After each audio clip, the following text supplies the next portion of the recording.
Hello, everyone. It's Yogi here. Happy Thursday to you, and I hope you're doing well.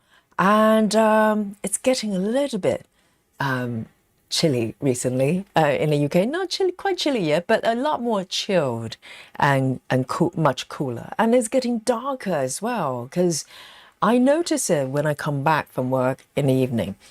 Up to maybe 3 weeks ago, it was broad daylight, even around 9 o'clock, 8, 9 o'clock. And yesterday, when I cycled back, I had to turn on my bicycle lights, and it was around 9 o'clock. So you definitely notice the daytime is getting a little bit shorter, and it means that the autumn and the winter, they're approaching. I can't believe it. This is the end of the year. Well, not quite end of the year. This is, a good half of this year is gone. So today, I'm stitching this piece, and I absolutely adore it. This is by it's by an artist called what's her name? Adrian Eyre. I believe. And this is a chart from Stitches So Beautiful, which I started sometime this year, in the beginning of this year. And nice and slowly, I started from the sort of bottom left for the first time. So, it's a new experience. And so far, so good, one stitch at a time as usual. And so I can't wait to get back to this piece and put in a few more stitches. I think I'm getting to the sort of slightly brighter color area. Fingers crossed, fingers crossed. And I hope you're well. Let me show you the markup here, okay, just in case you haven't seen this one. I know it looks a lot brighter than what you're seeing sort of what's on my fabric here. I started from the bottom left corner, so it's slightly darker to start with, but gradually it's going to brighten up, I'm sure. And a lot of flowers. I can't complain. I love the design. I love the color scheme. I think it is kind of inspired by Van Gogh. So it's a style that looks somewhat familiar, and it's beautiful. So this piece, I started from the bottom left, as you can see, and this is where I am, okay? This is a larger version. So they've got I'm pretty sure there's a mini version, equivalent of mini version, and then they have a regular version as well, but this is the larger version. So so Stitches So Beautiful, they have kind of their own formats there. And let me show you the dimensions. So this is a square piece, so 600 by 600. I mean by heaven and earth standard, it's not huge, but for Stitches So Beautiful, this is on the larger side. And let me show you my progress so far as well. I'm just slightly over 0.5%, okay? This is quite large in comparison to the other piece I have from Stitches So Beautiful. So it's pretty cool. 0.5%. I'm over 0.5%, so I'm approaching to 1% at some point. And overall, it's got 179 colors. And of course, I'm going to start a new sprint, okay? Because last stream, a couple of days ago, I forgot. So I forget from time to time. If the chat doesn't remind me, I don't remember doing it. And then here we go. So let me come back here. And I want to say hello to all of you. And I hope you're really, really well today and take care of yourself. And it's a great to be able to get together and do a spot of stitching. And hopefully September onwards for the rest of the year, my teaching schedule timetable is going to ease a little bit. It's unpredictable, but I'm hoping to, have more evenings to stitch with you. And let's have a look. Who have I got here to stitch with me today? We've got Ace. Ace first to report to the chat. Oh, actually, we've got Rajal. Rajal, I can't highlight that one, unfortunately. And my chat on this side is a little bit broken. Let's have a look what's happening here. Yes. So Rajal, says hello everyone. Happy Thursday. Stitching is in hot weather, so it's still hot where Rajao is. London has cooled down a lot more. It's quite a relief here. And then of course we have Ace here. Ace says, hi everyone, this is just what I need today after my life fell into pieces on Tuesday.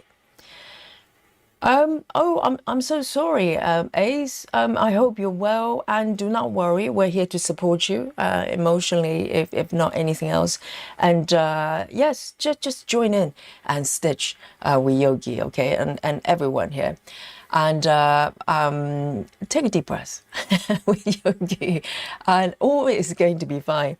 And Lizzie, hello. Lizzie says, good evening, fellow stitchers. How are we all? Yes, I'm well. I'm a little bit tired. Yesterday, I was teaching till quite late, so I didn't get home till about 10 o'clock. And I was cycling in the dark as well, not quite in the dark, but it felt like, everything's getting a little bit darker, and so I was exhausted. I went to bed quite early yesterday, and I forgot to eat. Yesterday, I almost did not eat for the entire day, and I wasn't hungry, which is not a great thing to do. So today, I had a proper meal today. And Miss Mischief says, hi everyone. Hi there, Yogi. Hope everyone has a great week so far, as usual. I'm practicing how not to count my project. Well, I practiced that as well, Mischief. You probably noticed. And as we're talking, why don't we start stitching? Okay, so and I'll come back to the chat to say hello to all of you. Come join me, and here we go. Let me zoom in a little bit. Okay, so I'm stitching on 25 counts, 25 counts even weave, and I'm doing 1/1 with DMC, so quite a standard setup. And let me zoom in here and bring on my work mode here. And so I think the last session I was trying to, well, for the last couple of sessions, I've been trying to get to slightly brighter area, and I believe it's around here. And I think in the last session, I kind of ended around this area, so I'm very close to sort of brighter colors. So today, I think I'm going to, I would like to work in sort of order in a sense. So working roughly diagonal, not strictly, but roughly diagonal, mini cross country and park at the same time. So today I'll probably spend some time around this area, just filling up stitches. I'm in no hurry. I'm stitching for love, stitching for joy, and eventually I'll get to brighter area at some point, right? So let's do it. And so in terms of how I'm going to do it, let me just bring on my 5x5 gridding here. This will help me a lot more. We also have Susan. Susan says hello to everyone. And Suki is also here as well. And Sola. Sola is very nice. Thank you very much. Sola says, hi everyone. Don't forget to give a thumbs up, like, and subscribe. How's that? Thank you so much. And Amanda, hello. And Suzanne is also here as well. I know, it's almost September, Sola. I was just saying that time really flies, isn't it? And Mandy Moran is also here. And Betty, hello, waving to the chat. And Monique is also here as well.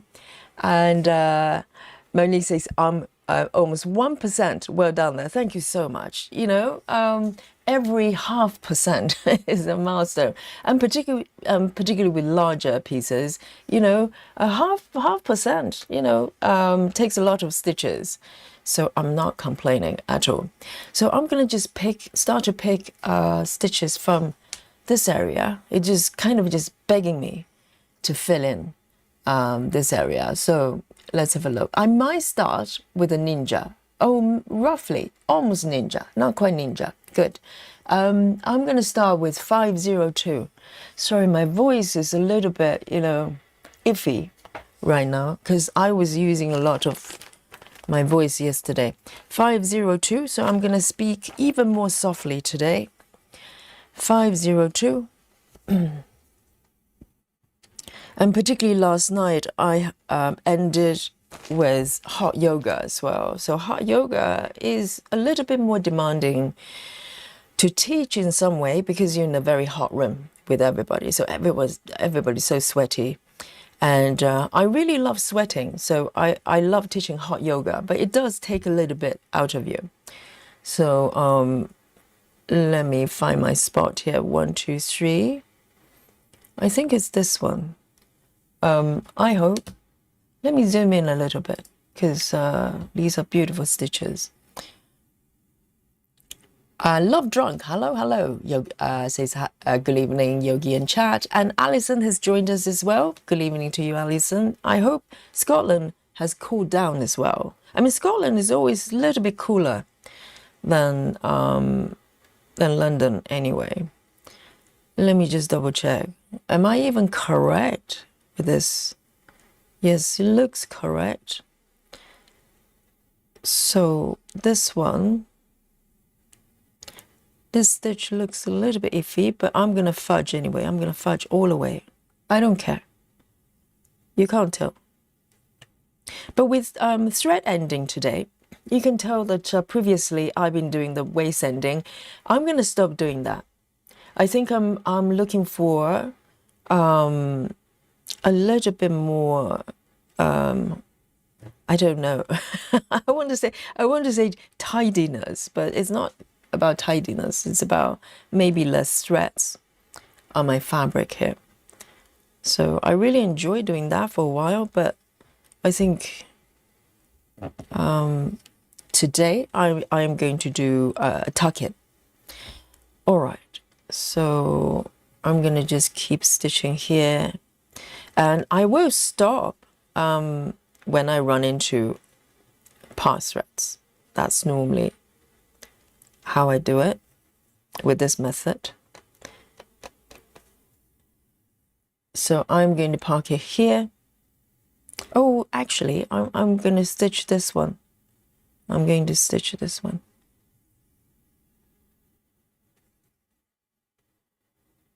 And let me know what you're working on today. I would love to know. Okay, let me park up here. So, because I'm starting to run into other part threads here. Right. And Lucy, hello Lucy. Lucy says hello Yogi and chat. This is a great piece. I love the colors. You're so nice to hear your voice, Yogi. Thank you so much, Lucy. And always great to see you. Such a great spirit. And I hope you're going well with your new, full coverage. And Cindy, hello Cindy, great to see you. And Lindsay, oh hello Lindsay, it's been a while. Lindsay says, I've been busy trying to get Nora to get to sleep. Nora is not a doggy or kitty, okay? Nora is the baby. And Lindsay is a very young mom. And Lindsay says, I'm trying to get Nora to go to sleep when you go live and then end up going to bed too. Totally understand, totally understand. We also have playbacks, okay? Whenever you have some time to stitch, you can always watch the playback. So nothing is, you're not going to miss anything.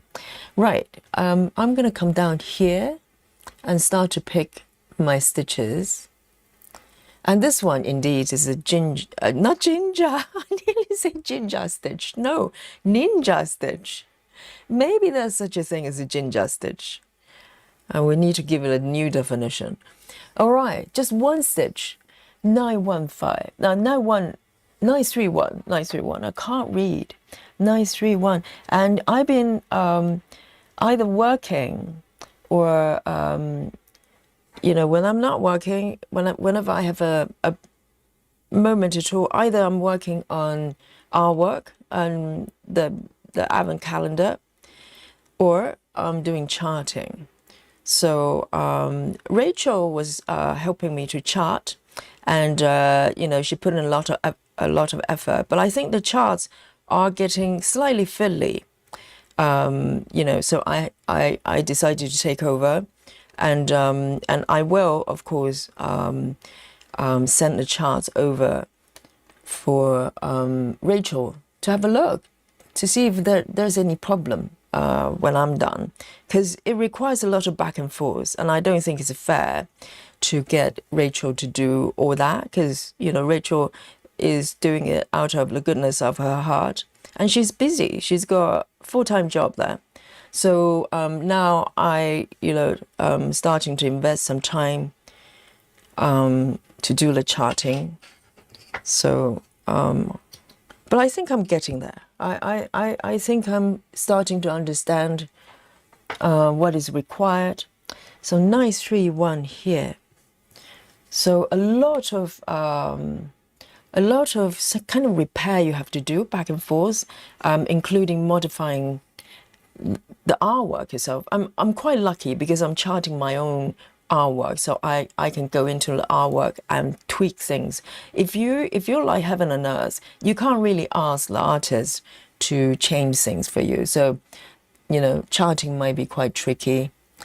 But I'm doing both. I'm tweaking the artwork to make a chart better, but also tweaking the charts themselves as well. So yeah, hopefully it's going to come out beautifully. 927. So my time is totally consumed by these things. Yoga, stitching, and artwork. That's it. That's my life right now. No complaint. Let's have a look. We also have Tigers. Hello. Tiger says, hopefully I will stitch when I'm done working. Hopefully Tigers have been sleeping better recently, the last few days. And you can always play a playback of this channel. It will help you. Yogi's voice, hopefully, will help you to sleep. So this one's got 3 stitches, but they're really far apart. So this area requires a little bit more patience.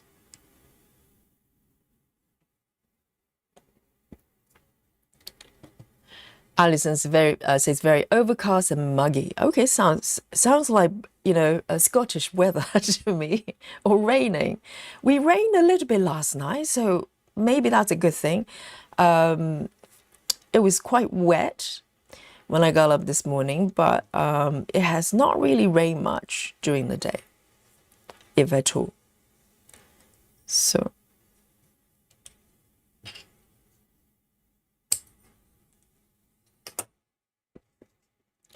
let me do this one over here. 1, 2, and 1. Susan's working on VNA bookmark, Golden Lily, and she says, I'm mostly hoping to finish by the end of August. Oh, Susan is doing so well with finishing.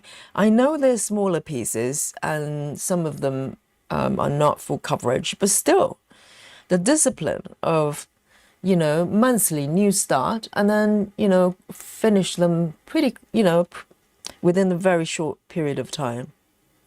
That's very impressive.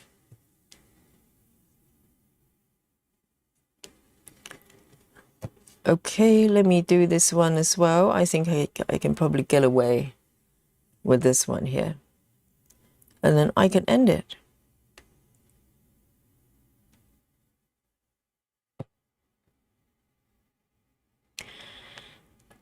Lindsay says, I've been watching them as in Yogi's playbacks, and during Nora's day naps. I think last one I watched you guys talking about your parents or something. I can't quite remember. And the buses in London. Oh, right. Buses in London. Yes, we were talking about, buses a couple of times for a couple of streams. As in, sometimes you have sort of kids, sort of bully incidents sometimes happens. Or generally just, you know, being rowdy.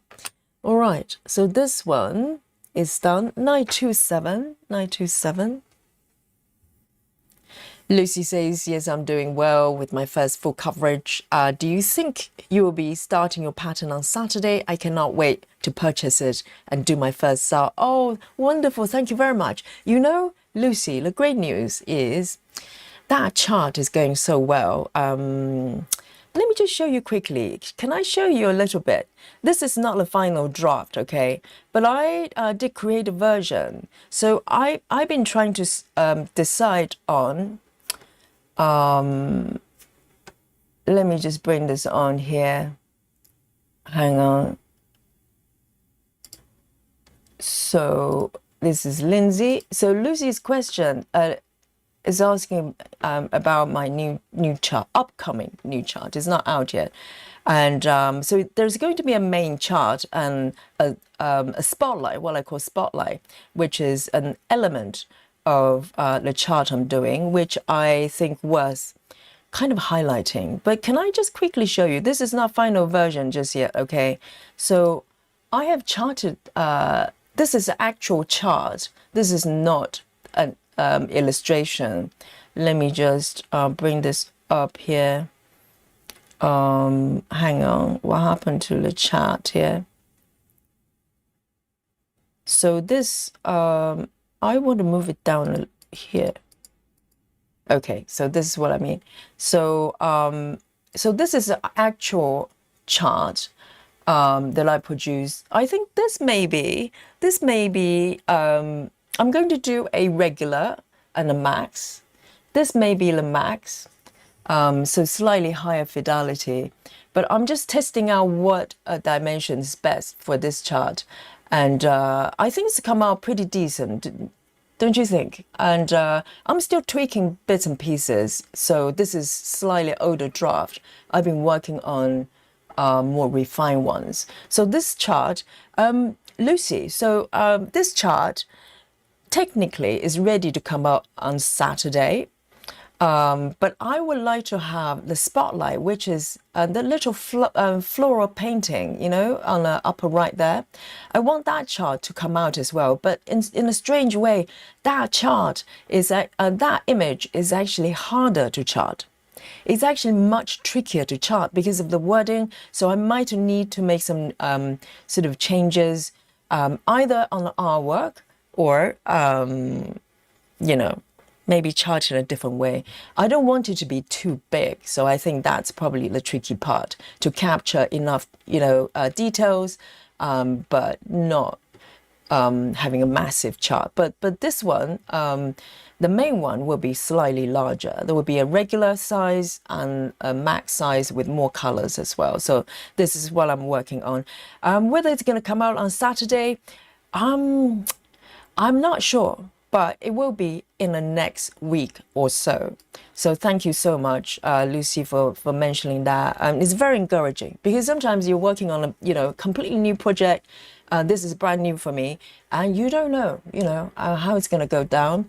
A lot of learning curve for me, and but you know, I'm loving it. I'm loving it. Thank you so much, and. Lindsay says, I can't wait to be my first sale. Oh, so wonderful. Yes, we are definitely going to do a sale. So the chart is going to come out in the next few days, and then we will decide on which day we're going to do a sale. I'm thinking maybe we can do a Saturday marathon, you know, maybe not this coming Saturday, but once the charts are out and everybody has a chance to get the charts and also get the material together, and we will have a sale. It will be, I think it's in September. So,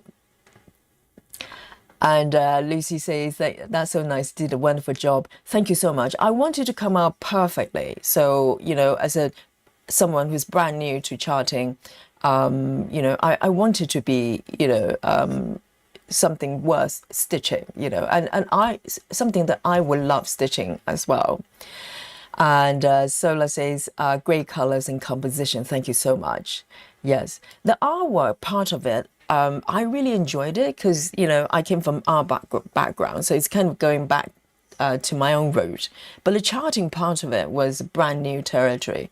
So, and thank you for Rachel for a lot of support as well. And I will definitely send her the chart for her to have a look, to look at the thread numbers, etc., and see if there's things I need to fix as well.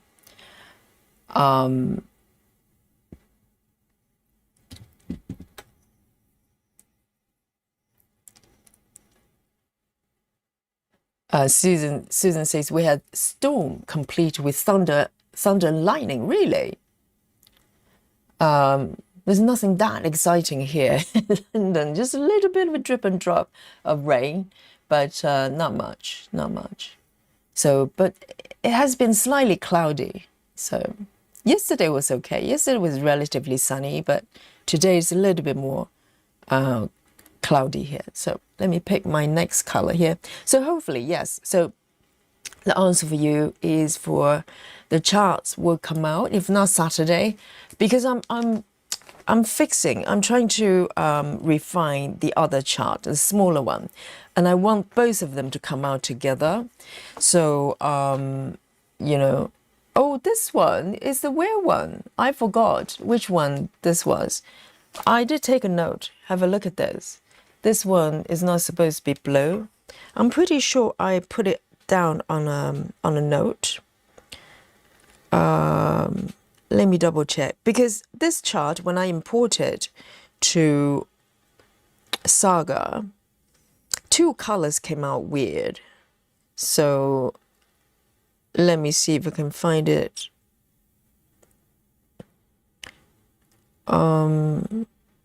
Vibrant Fusion. I'm pretty sure I put it down the correct thread numbers. If anybody remembers, that'll be great. I'm pretty sure I wrote it down, but I can't remember where. Oh dear, I'm so organized. Vibrant Fusion. Because I remember, can you see what's happening here? Look at the color, the number of thread number. It's gibberish, isn't it? So, but someone told me what that's supposed to be, but I forgot where I wrote it down. Dear, oh dear. Okay. Maybe I'll skip these ones first, and I'll do the other one. Hello, Chelsea. Great to see you.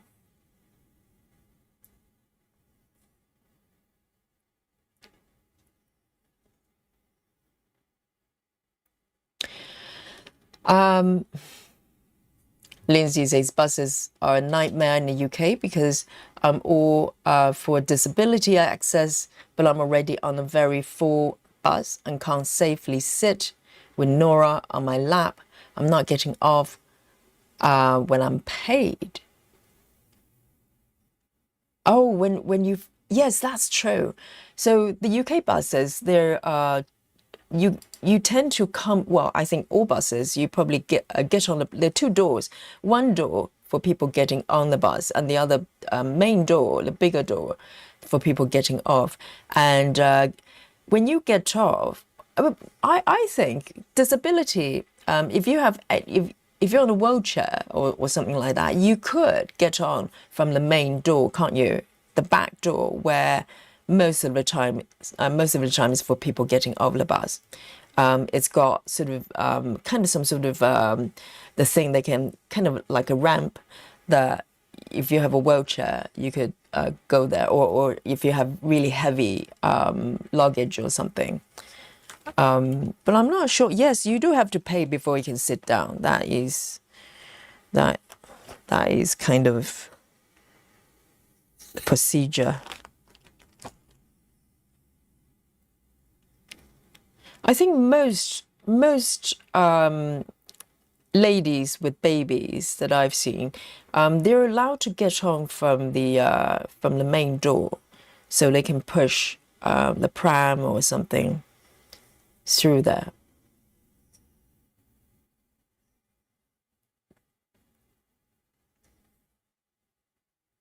And Lindsay says, and a man very, very angry, pointing and cursing me out because the bus driver said I didn't have to get off. What?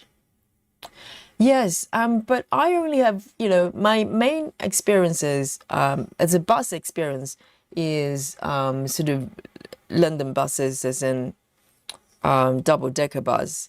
If you go out of London, buses might not be double-decker.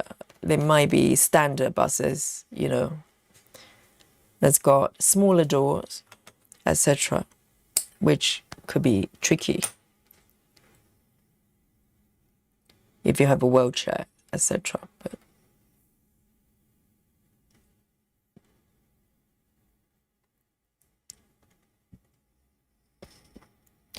Lizzie says humid and overcast here and just downright uncomfortable weather. Oh, right. London isn't too bad. I actually find it a lot more comfortable the last few days, because I don't do very well with hot weather. I think if I had to choose, I'll probably choose winter.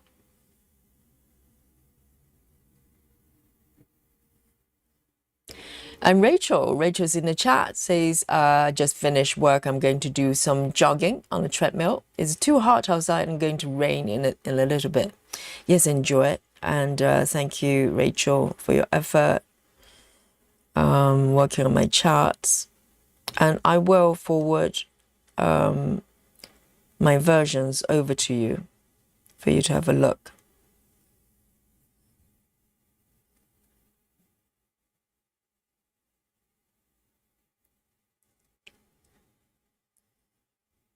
And Suzanne says, look in your legend. It's one of the 00 numbers. I know, yes. I just cannot remember, because last time I'm pretty sure the chat probably gave me the actual number versus symbols. I just cannot remember where I jot them down. I thought it was on my phone, because that's something I would do, but I can't find it. Totally disorganized. And the thing is, though, I can probably go in and change it, the numbers, but I just haven't got to do that. Let me just have a little look here. Yes, I'm pretty sure last time I wrote it down. But there are only two colors.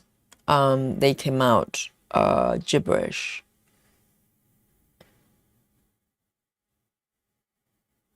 Is it this one? Hang on. 1, 2. Okay, that's done.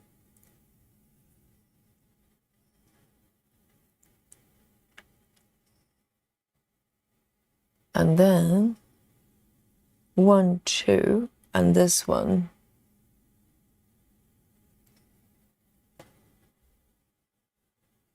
It's okay. I can always go back and change it.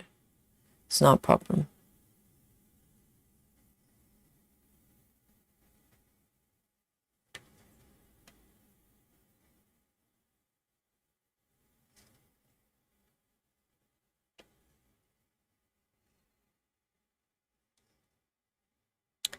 Lindsay says, I've been really enjoying working on Gira at the moment. Before, every week I was stitching between my 2 full coverage. But the last 2 weeks I got more on Gira as not... Have I pronounced it correctly? I don't think it's Gira, right? It's Gira. It's a character from Witcher, the game, and also the TV series as well. Yes, I hope the grey hair is not going to be too much. The grey hair. Kira Sports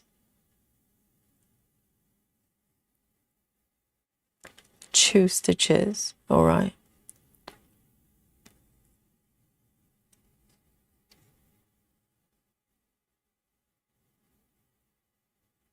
Hey, Daria. Daria says, hello, Yogi and Stitchy friends. Happy Stitchy Day indeed. Hello to you. What are you stitching today? And Gayla, hello. And saying hello to all the stitchers in the chat. Alison says, write the numbers as side of pattern. You water pen. Oh yeah, that's right. I didn't even occur to me. I thought I wrote it down on my iPhone. I have that recollection, but I can't find it. Maybe I just haven't searched the right word. I will find it.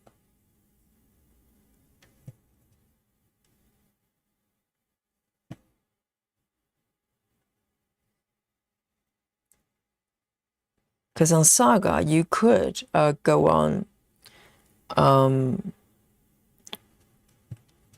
There's a feature that you could change the thread number. It's doable.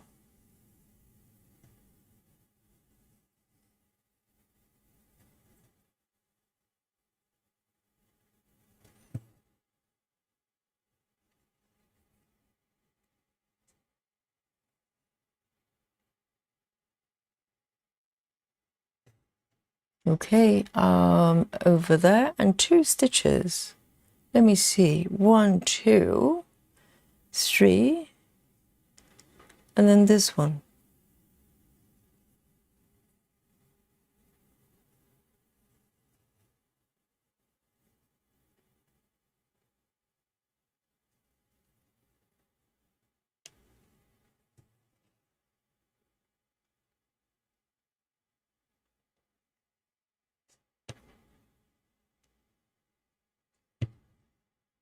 And this color is quite curious. It's kind of purpley, but it's got a gray tone as well. It's kind of grayish purple.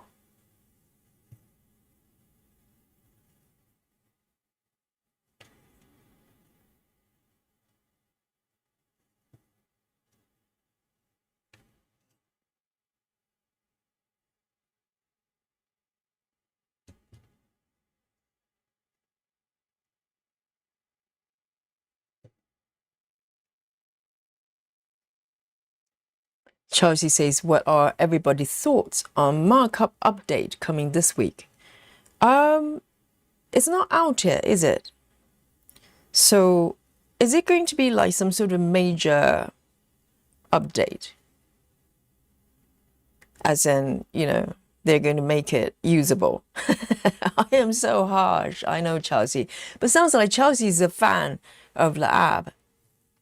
So you're looking forward to it. I hope they do it properly, because I think markup does have some potential, because they have some features they've got there.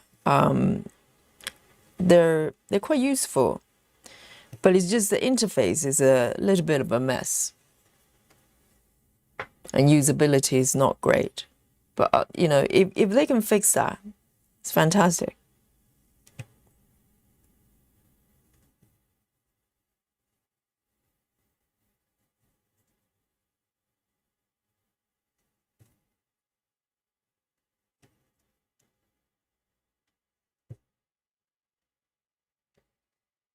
Okay, over there are quite a few stitches here I can do, which is quite nice.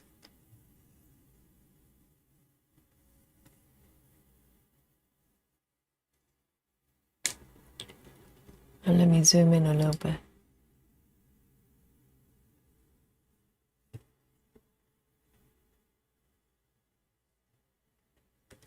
Two stitches.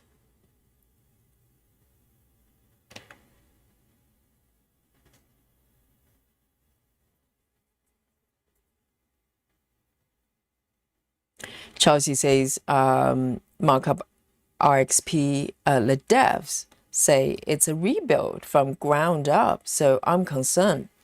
Oh, excellent. I think that's a great thing to do. That's a great thing to do. They really need to do that in order to fix that app. I think they need to design it. They have to design it from ground up.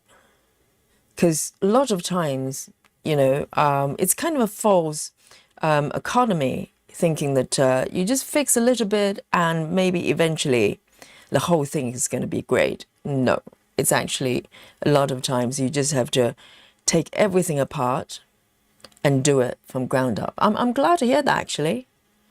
That is the right way to go, because that app, I don't know, they're quick fixes, but it's not going to make it great. If you want to make it great, you literally have to redesign it. So I'm glad they're doing that. I'm looking forward to what they're doing. I do have the free version still, even though I was a subscriber for nearly 2 years. I used it mainly for paper charts that I imported.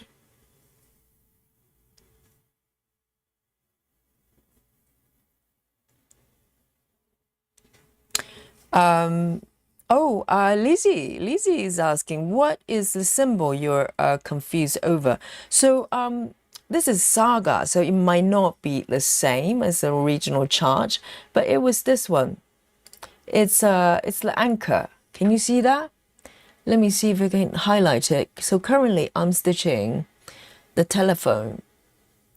It's this one. So this is one of the two colors that kind of came out gibberish, didn't translate properly. So this is the one. And also there's one other. Let me just show you here. There are two colors. They just come out wrong. There's one more anyway. I can't. Oh, maybe not that one. There are two different colors, and the few sessions before I came across both of them. So, but yeah. So this was the one. I cannot remember what the color is.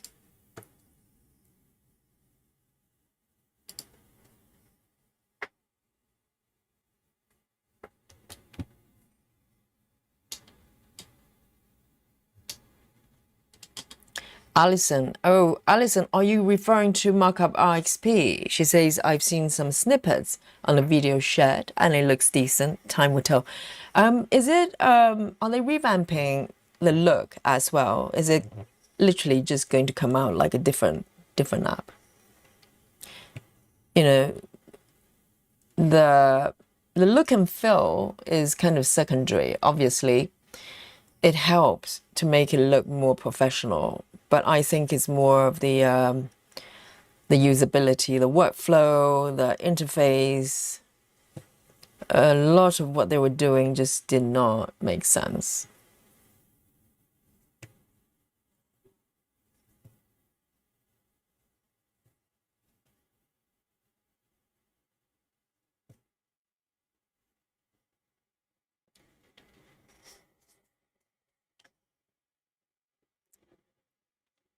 Chelsea says, especially they're telling the community to back up everything.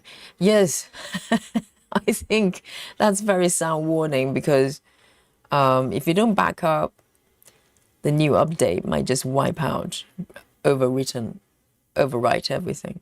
That could happen. Hopefully not, but you want to be prepared.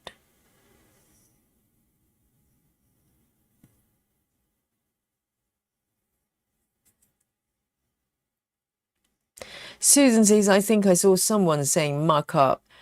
Make sure you do a complete markup backup. Yes, I think it's probably for just to be on the safe side, because the last thing you want is you release a sort of new version. There's all bells and whistles, but everybody's charts and progress got wiped out. No one is going to be happy with that. So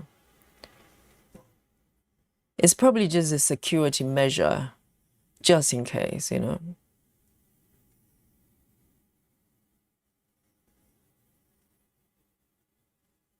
but I think it's long overdue because they charging people for a subscription, but very little, close to no improvement. I've noticed for the 2 years I subscribed to them. Even just simplest things they did not fix. So I think maybe people are leaving or something. They feel that they have to do something about it. It's quite sad, you know. That's what it takes for them to want to redo everything. I don't know what the circumstances is, but they kind of left it for quite long without really doing anything meaningful.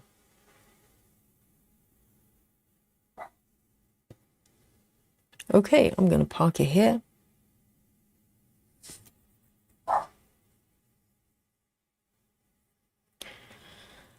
Lizzie says the symbol is different from my saga, but the replacement tracks. I think it's a 03. Yes, you know, it's. I think both of them, they kind of didn't come out properly. Both of them are the first 10 numbers. So you could be right, Lizzie. Let me double check. Let me have a look at number 3. What color it is. It's possible because it's this kind of light gray which will blend in here. Let me write it down actually, because if I don't, I'm gonna forget. I'm pretty sure I jotted down last time. I just cannot remember it, where it is. Let me just write it down. So the anchor symbol could be 03. And the other one is on my list as well. Let me see if I can find it. Let me sort it in number. And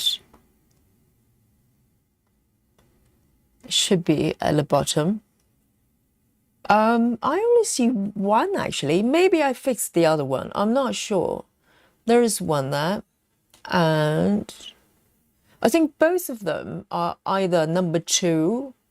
Oh, number 2, yes. Actually, I think I remember now. I remember now. It's all coming back. So, Lizzie, so number 2, I actually fixed it because I remember it was symbol 2, and it's 2. And the anchor, this one at the bottom here, could be number 3. I vaguely remember they were both sort of numbers between 1 to 10 or something like that. So thank you very much, Lizzie. I think you're correct. I think that's number 3. Okay, so why don't I come back and do this one? Let me take a number 3 here.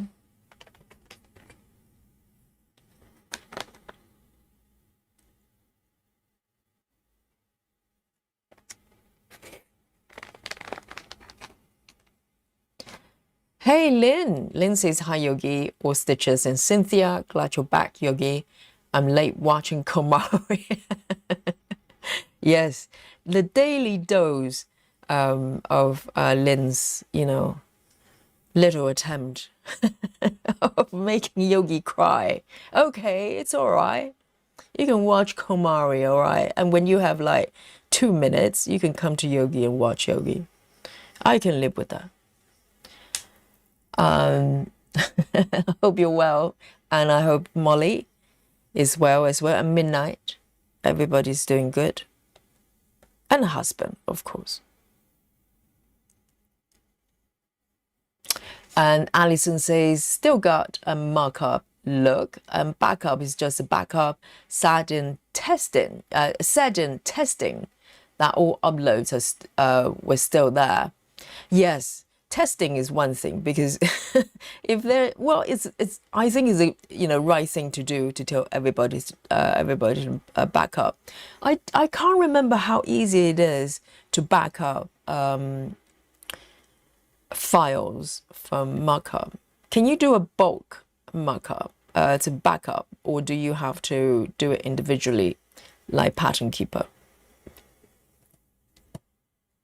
I mean, with Saga, the Apple version, you do have the option to just back up the whole lot.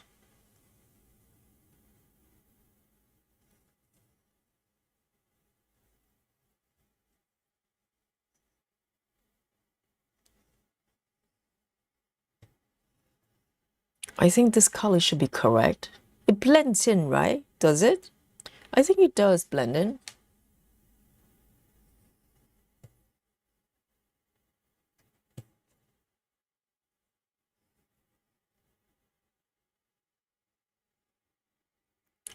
Chelsea says the update and the purpose of the rebuild was for it to be available for Android users. No, are they? Chelsea well, I hope that's not the only purpose. The rebuild should be improving the app to make it work well, not just to expand the platform. Because if it's if it's not very nicely designed, it doesn't matter how many platforms you're available on, it's still not very good. And also on Android, you've got Pattern Keeper. Most people will probably choose to use Pattern Keeper. I think markup. Well, I'm probably being a little bit harsh here. I think markup has a market, a place in the market, being the state that it is, probably mostly because it's one of the apps, because Pattern Keeper is not available on Apple platform.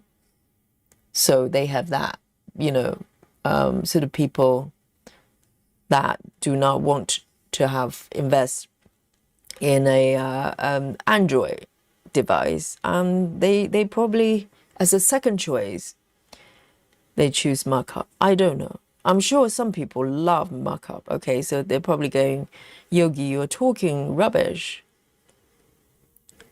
And I humbly accept that. But my view is they get to have a place on the market because they're on Apple platform.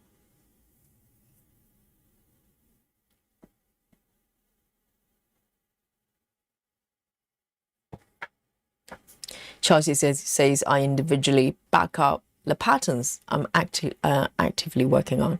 So you don't have a mass, a bulk backup option. So if you have 50 charts on the device, on the app, is it going to take a little while for you to update everything?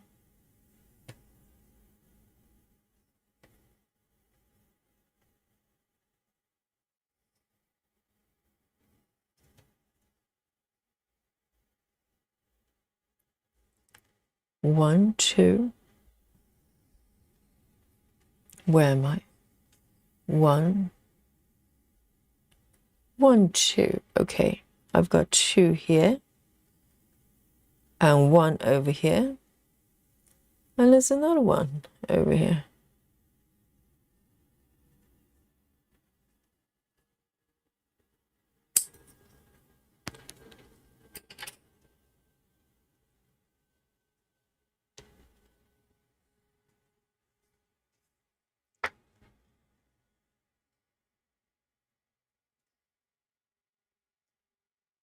Alison says I'm Android and use markup. So there is a Android version already, is there? Oh, maybe they exist on both platform. I can't remember.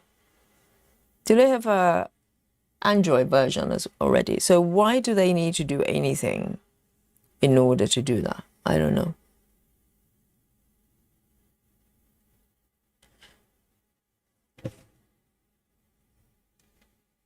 I subscribe to markup purely because of the import, the paper chart import function. But I don't use it anymore. One, two. One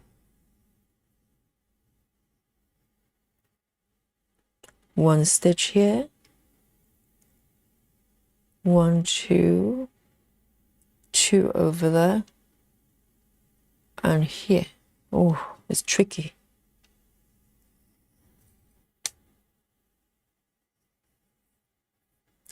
And Chelsea, you're correct. Pattern Keeper is a one-time purchase. Yes, and you have a trial period as well. So they make it very friendly for someone who has not used the app before. You have a trial period. I believe it's a full feature. You can do whatever you want, just like the full version, but only for a period of time. I can't remember, I think it's 2 weeks or maybe a month. And then you get to purchase the app one-off.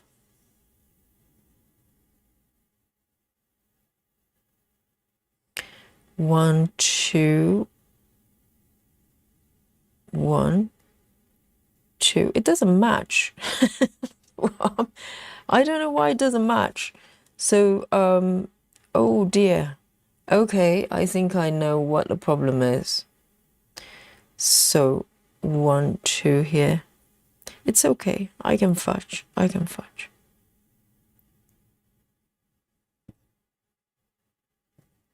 And then 2 stitches below.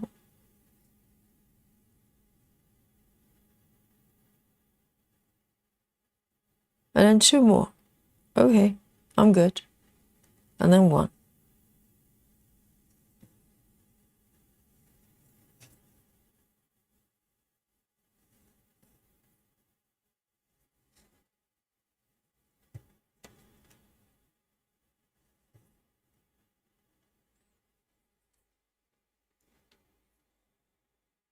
Alison says, I also have to back up individual files in Saga, which is why I've never gotten around to it. Yes, on Android.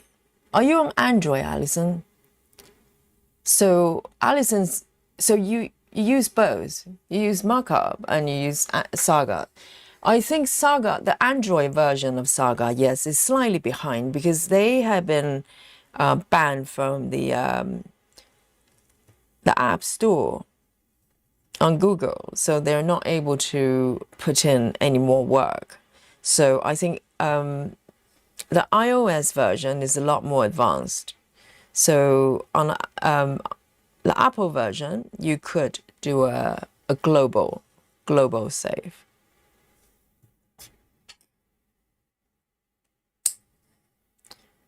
Good. Number 3. Done. Let me take a sip of my coffee.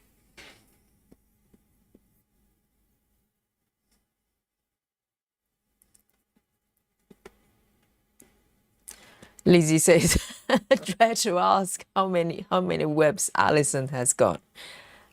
Yes, that'll be interesting. It's quite tedious, isn't it? And also you have to do it frequently as well. So you can't just do it like once a month. It's not very secure. You probably want to do it like weekly if you stitch a lot, right? Just in case. So you have to do it, you know, well, you don't have to do it for all the files, but you have to do the ones you worked on. So it can be quite tedious. At some point, you know, there's going to be an app, maybe Saga can do that at some point, to have like cloud syncing, you know, so as you mark your charts is being saved on the cloud.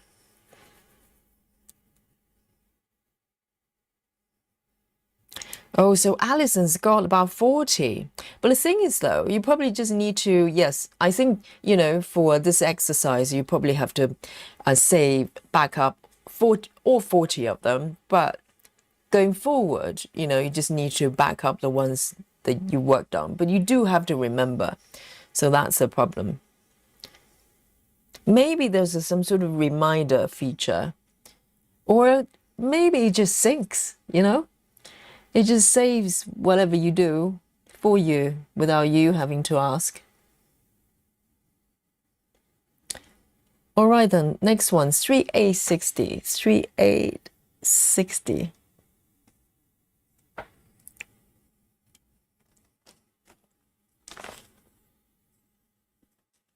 3A60.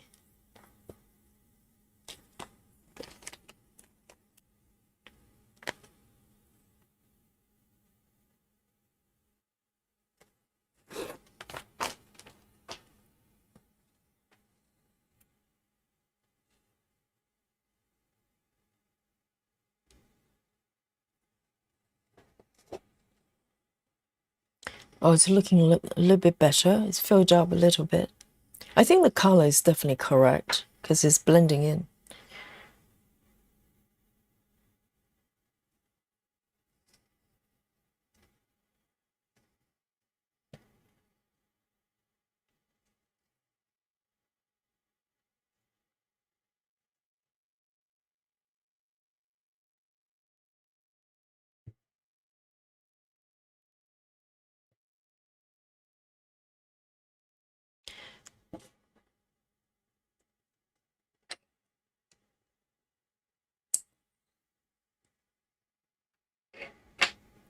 Susan says the thunder and lightning is really loud. At this moment, really? Right now, Susan.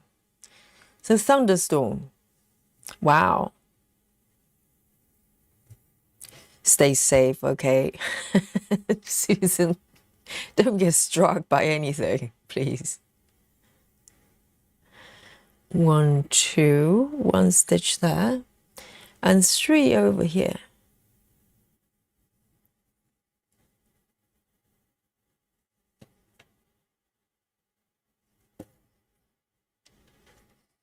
I mean, thunderstorm can be quite scary.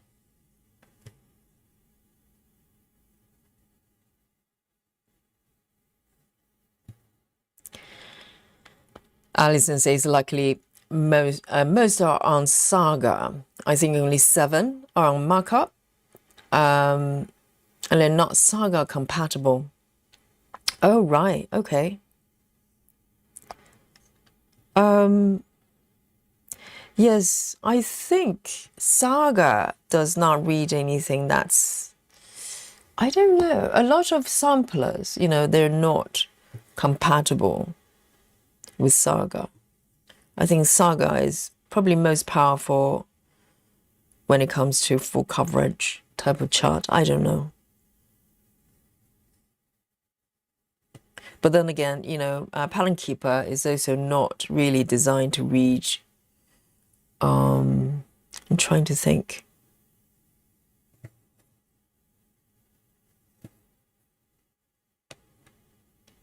I think a good app, you know, is not an app that does absolutely everything, because no app, no software can do absolutely everything. A good app would be an app is doing whatever it's designed to do, the bread and butter, really, really well. And I think Pattern Keeper is probably, you know, heading that direction, even though it's not a perfect app. But I think majority of people probably, you know, can get around with a little bit of quirks for the interface, but otherwise it's quite a, you know, quite a functional app. So it's not trying to do everything for everyone. And I think Markup RXP might be falling into that trap a little bit. If you look at Markup RXP, most people, you know, you can look at the way you stitch. Most of us probably come in, we want to be able to import the chart. We want to be able to highlight, search, you know, whatever stitches, sort out our thread number, our thread list. And then the main bulk of what we do is basically search and mark and maybe park. So that's part of marking. That's it. You know, 90% of what we're doing with these apps is marking and searching, pretty much. And so I think the focus has to be on the workflow of these, you know, maybe 3 to 4 key tasks that people do. And I think markup, the problem with the markup is underlying technology, the features are quite advanced. If you think about their import functionality, is actually pretty decent.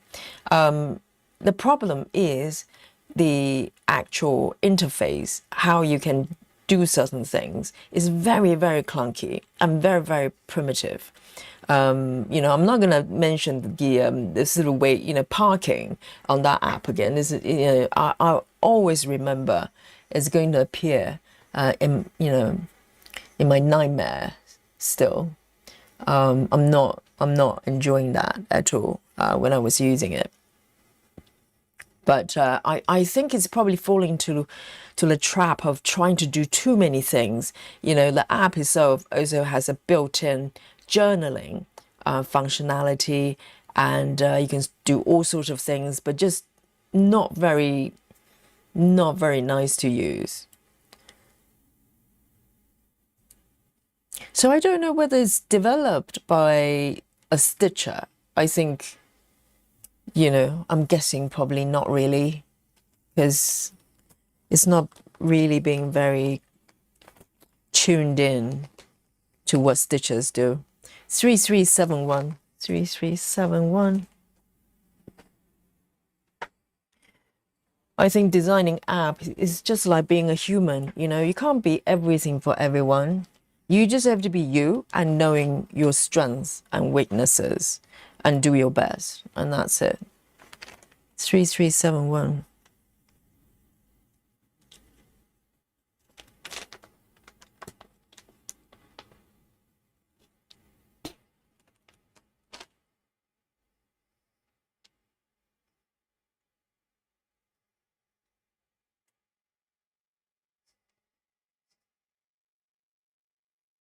Well, Susan, be careful, okay? Do not stand under a tree, Susan. Let me share that tip with you. Not a good idea.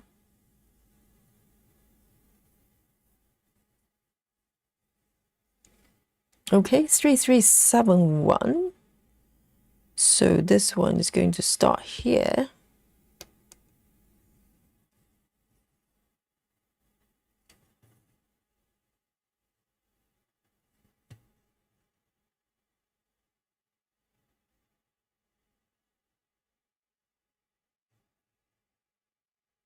Alison says parking is going to be a double tap. You know, Alison, I've been writing to the developer from day one when I tried out the app and I realized how clunky it was to park.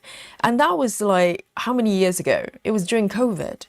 And I wrote to, I think it's a guy developer, right? A gentleman developer.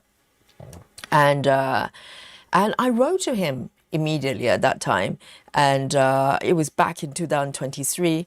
And I said, you know, can you, you know, parking is kind of tricky to do right now. Are you able to make it like pattern keeper, you know, something like that, double tap? And he said, oh, we will think about it. And at that time, they actually had a website where you can log your wish list. You know, basically all the users can go on there, potential users can go on there and put on their sort of the features they want out of the app and changes they wanted. And I actually, like a fool, I went there, I put in my wish, and I go, well, please, you know, just make it a little bit easier to park. And the developer actually said to me, oh yes, it's on our to-do list. That was 2023. And now they're doing it, Alison. It's about, you know, it's about time. I nearly swore. No, it's about time, seriously. And at that time, I would have thought from the sort of depth point of view, it's not, you know, I'm sure that wasn't a major operation, but for some reason, they just didn't think it was important enough to do it. So I was a little bit mad as a customer. So even though I had to use it for paper charts, I felt resentful. I felt resentful for a long time as a customer. 3371. And this is a problem because if people use your app because they have no choice, the moment alternatives come out, they're going to just bolt and go somewhere else. So you can't bank on, you know, people having no choice. All right, A98. A98. And this is probably, around the time they have to do, they have to make a decision on what, where they go as an app, because, Saga is rising up. Saga is not perfect, but a lot more sophisticated and polished. So, now more and more chart creators, they start to provide Saga compatible formats. Stitch is So Beautiful recently has started offering a Saga format for all their charts. So there is a trend going on. So for markup IXP, they can either stay still, just doing whatever they're doing until the software, until the app dies. Literally, it would. So if you don't move forward with apps, it dies. It's that simple.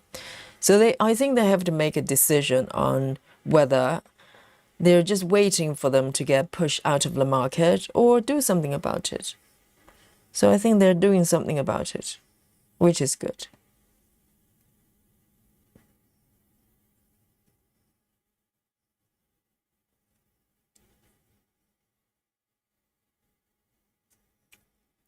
Susan says I'm sitting in an armchair, stitching. Definitely not, definitely not standing under a tree. Oh, I'm so relieved, Susan. Good, and just be mindful. Okay. Tree and thunders, they don't mingle. I'm glad to hear that.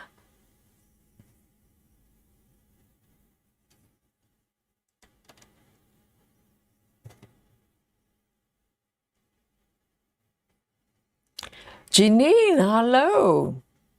Janine says hello from the ocean in Connecticut. Oh, yes, I remember Janine said she was going on some sort of a holiday, driving to another state. And I hope you had a safe journey. And are you in a hotel or something? And are you stitching? That's the most important thing.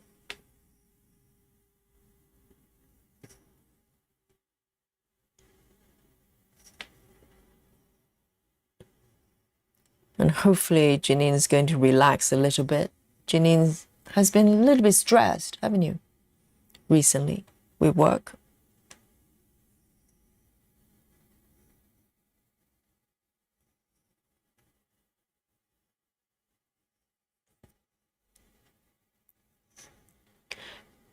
What? Janine says, I forgot to bring my cross stitch. I lost?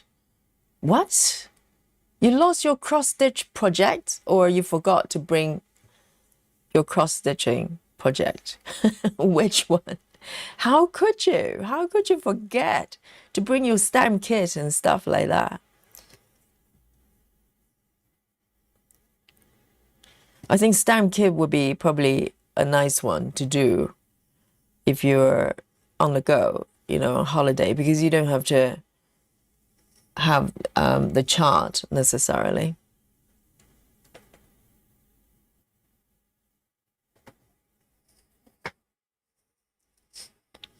Exactly, Lizzie. That's what I say. How do you manage to forget? Out of all things, I can imagine if you forget to bring your, I don't know, favorite. I don't know. What do people tend to forget? Maybe you forget to bring your hair dryer, but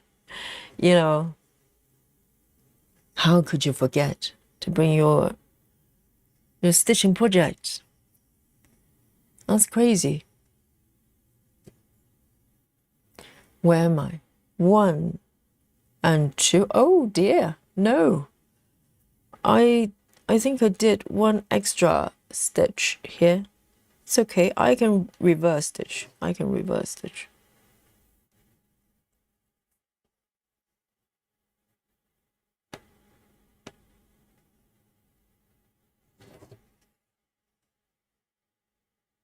1, 2, 1. Okay.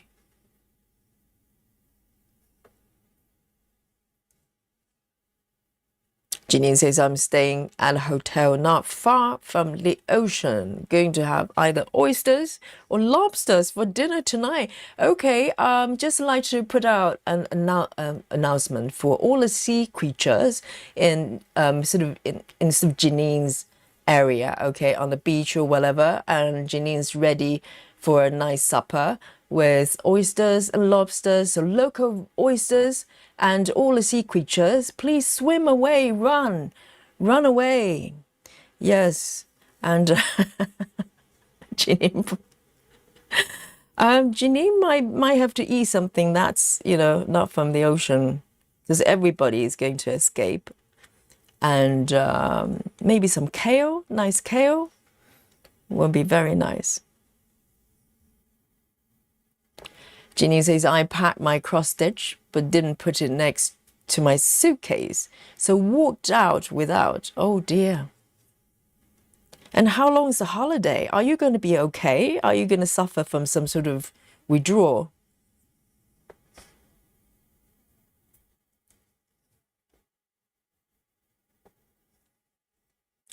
Sola says, I would love to use Saga, but a sticky point in not being able to convert PDF charts. Yes, that is true. I think for probably quite a lot of stitches that can be the sticky point. But there are more and more vendors, hopefully, they're going to provide compatible files. And definitely for my chart, I'll provide both PDF and Saga chart. So I think things are changing because there are more and more people using Saga.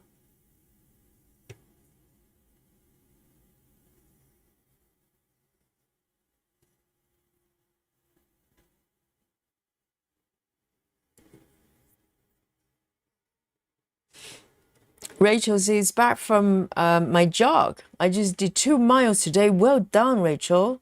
2 miles is like nearly 5K, isn't it? And with a little walk, cool down. Now going to feed kitties. Well done. I think the best feeling is when you finish your exercise and just be able to wind down and just feel good. The best part of my day, other than stitching with you guys, is when I come back a day's work and I take a hot shower and get to just be, you know, a slob and just sit on the sofa. You know, after shower is the best. After a hot shower, and yeah, just sit down or take a nap. It's the best for me. My favorite part of the day.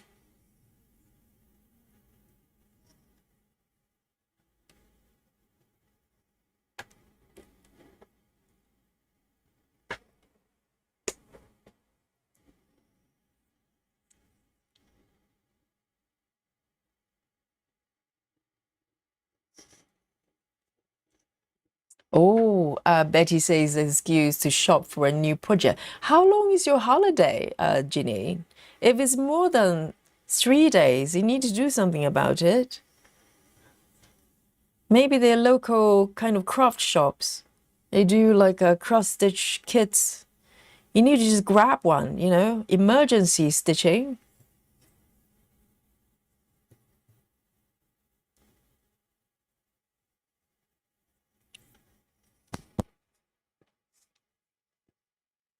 Ah, there's no craft stores.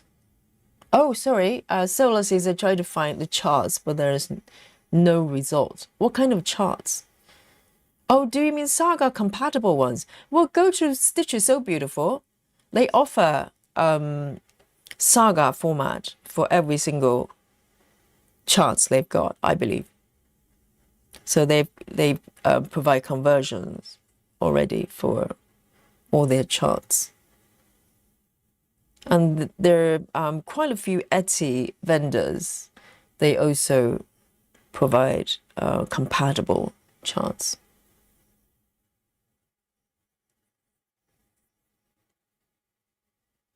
Janine says, there's a cross-stitch stores right here in this town. What? Cross-stitch store? What is that? I've never seen a cross-stitch specific shop. Go over there right now and grab something quick. It's emergency. But it's closed till tomorrow and we're going home tomorrow. But I thought you've just arrived. So it's just overnight, is it? Or maybe you arrived yesterday. Because we didn't get to meet yesterday.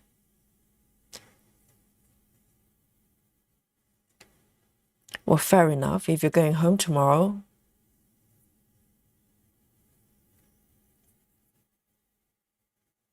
Rachel says 5K is 3.1 miles, not quite, but tomorrow is early days, so I did take a shorter workout today. But, you know, if you do it frequently, 2 miles is a lot. You know, it's quite a decent distance. It's about consistency more than, you know, the amount you're doing. I think for me, it's about feeling good about your, you know, with the body, because body likes it when you use it for, you know, for exercise and stuff like that.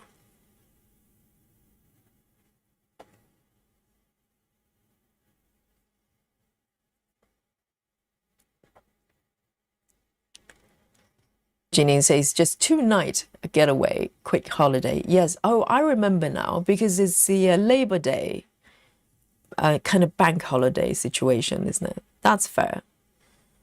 But it would teach you, you know, next time, have a checklist or something.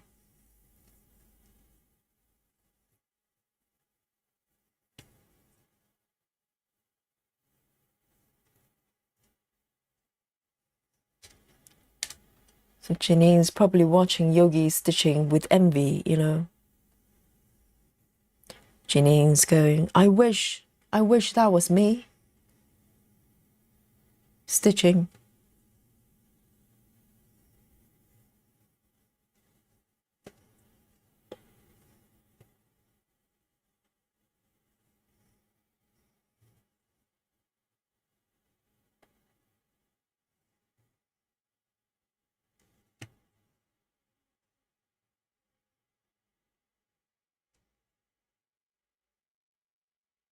And one more here.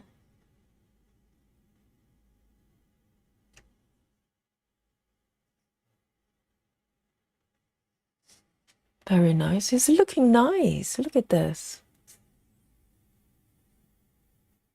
I love the colors, and I love the oranges over here as well. I don't know what's happening here. I think there's a flower or something.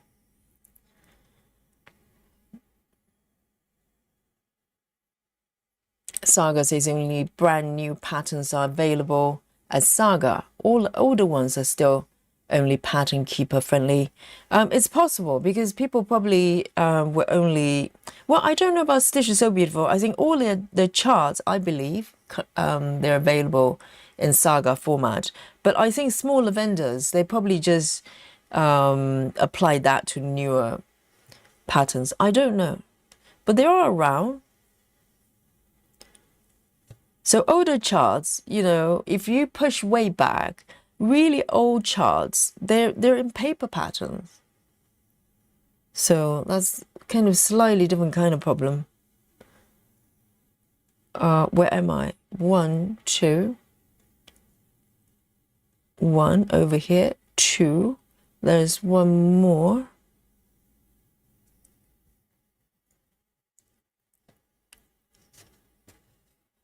It's a little bit tricky.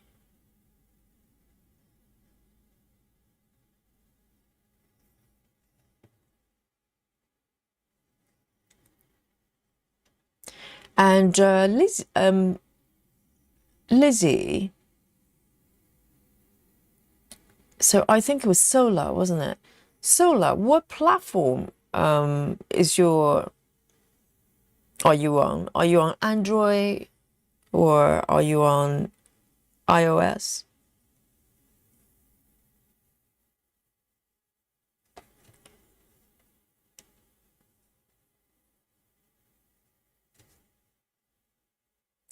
One, two, three.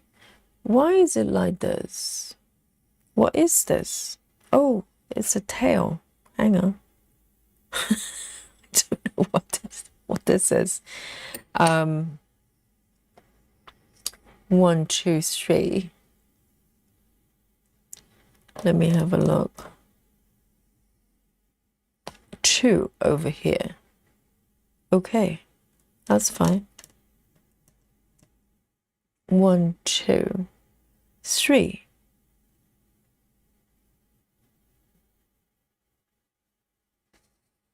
Oh, my brain is fried. I can't read the pattern. So 2 over here, and there's 1 over here, and 2. Okay, got it.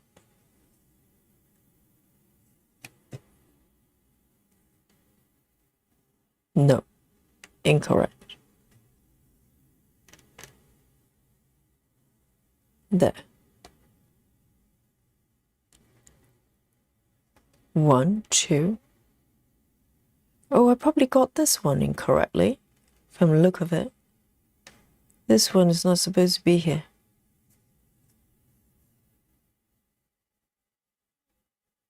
One. My brain is so fried. Okay, I got it. I know no one can help me.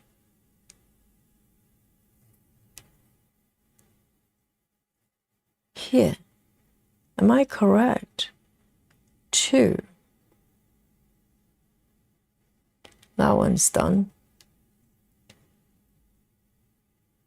I think I've got it. I've got it.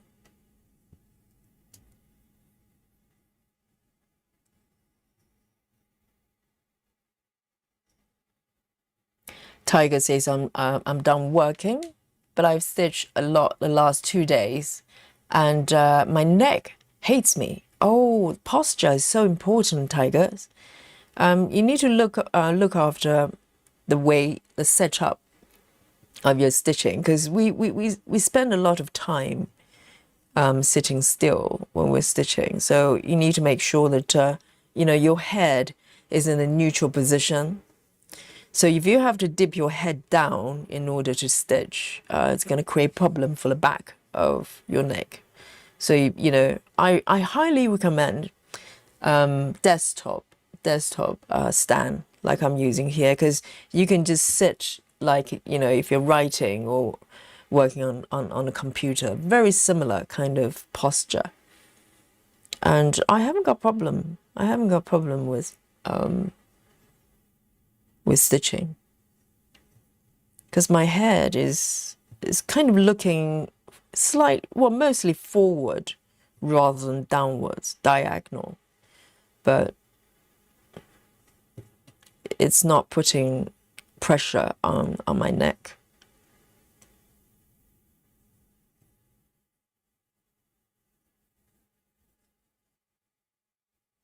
Sola says, Yogi, sorry, are you talking to me? I was looking at Etsy. Yes, I was just asking you what platform are you on? So you're on Android, so you could use Saga potentially. And also there's another app, the conversion app. I know it's a little bit fiddly, most stitchers probably don't want to fiddle with conversion, but you could potentially use the other app for conversion. What is it called? I should know. It's called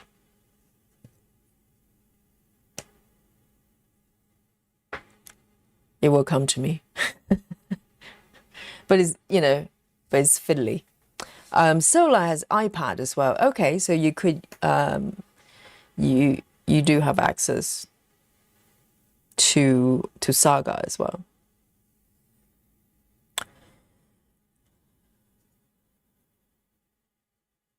1, 2. But it will take some time because I remember when I started the channel, maybe back in last May or so, when I started to use Saga for the first time on the stream, no one knew what it was. I barely knew it because I learned it, not very long ago before that, and started using it. But, a year later, now, a lot of people know about the app. So it's become a lot more popular gradually.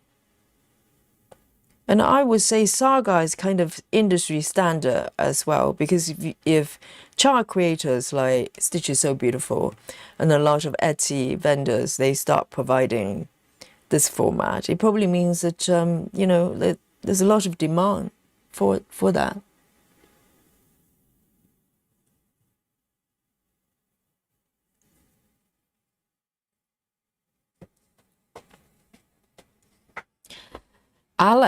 Alex says, when mixing half and full cross, is it the direction of the top left of the stitch for the half cross or bottom? Are you talking about, oh, I know what you mean, Alec, because we discussed this when I was working on dimensions pattern, because dimensions pattern, the Maggie and Max, they both have a mixture of full cross and 10 stitch as well.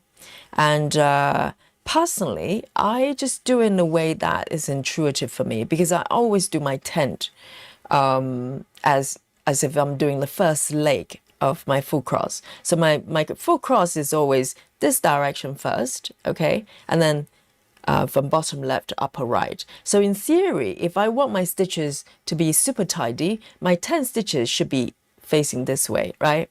But I don't. My 10 stitches will go the other way. But I remember having discussion with the chat, and the purist, the really hardcore stitches, they will probably make sure that the 10 stitches is the same direction as the second leg, which in theory should be, for me, should be this direction. But I don't really see the sort of adverse effect doing this way, because unless you really look very, very, very closely, or maybe the stitches are quite large, like 14 count or something, then maybe you probably would notice the difference. Otherwise, you probably wouldn't. Am I correct, chat? What would you do then, chat?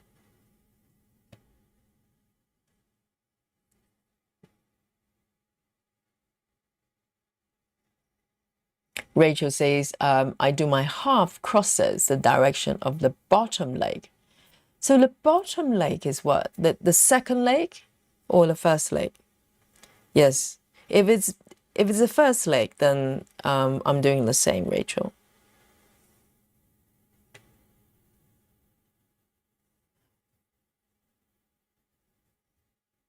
Oh, Paradise. Thank you, Janine.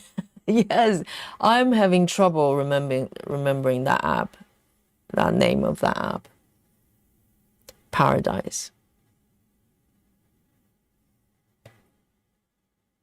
So that's what I use for conversion.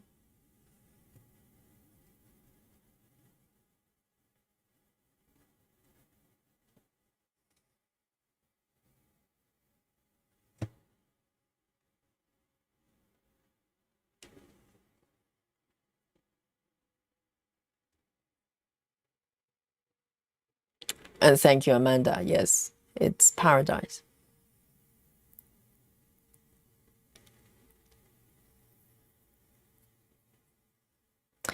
Yes, Paradise at the moment, you can buy it. You can have the free version, but a conversion feature, you do need a pro version.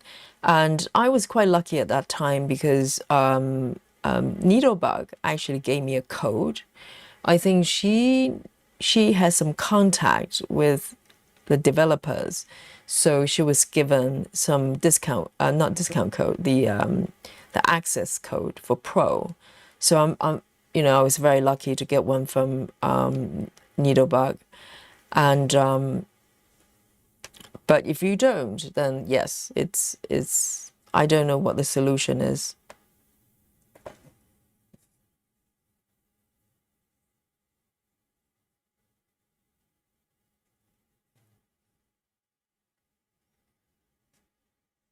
Let me just do one more stitch and end it.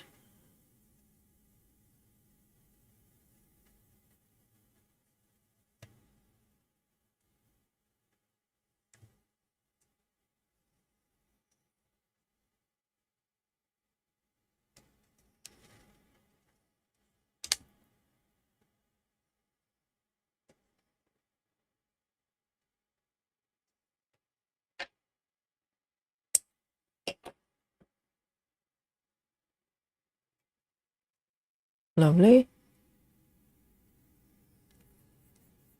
Solar says, plus I can't use any of my hate patterns on Saga. You could if you could get them converted. So I think, yes, conversion is an issue for you. In that case, you can just use Pattern Keeper. It doesn't matter. Pattern Keeper is just as good.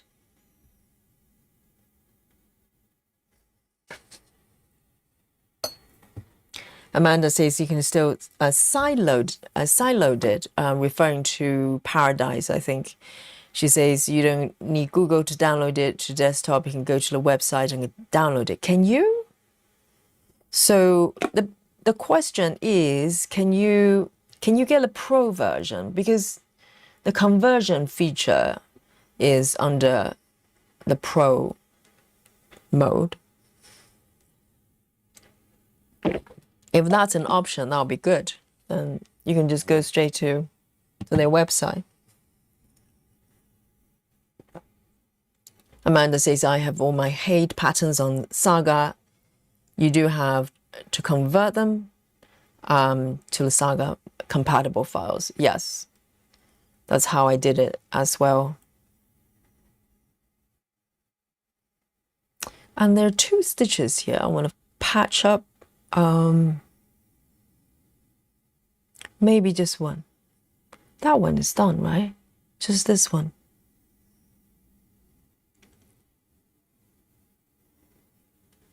One, 2.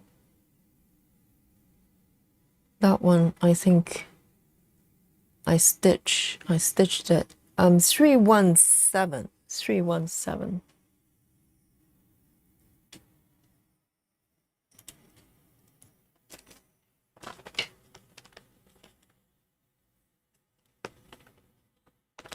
317.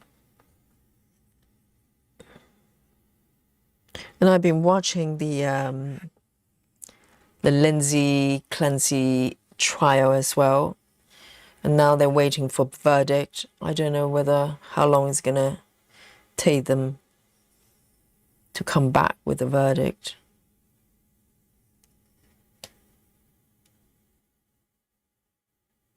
Anybody's watching that trial? Sola says, I spent hours trying to do that. It didn't work. Plus, a guy in Russia started emailing me. It meant way too much for him, for me to download his conversion software. Oh, do you mean the developers? They emailed you? Really? And were they trying to help you? Well, I think if it's too much a struggle, Solar, then, you don't have to do it now. Maybe at some point they're going to be, accessible to you. There's no point having so much headache for that. You could use Pattern Keeper for now. Or maybe if you have just one pattern that you really, really want to use on Saga, and I'm sure someone from our Facebook group will probably help you out, will help you to convert. Everybody's very helpful.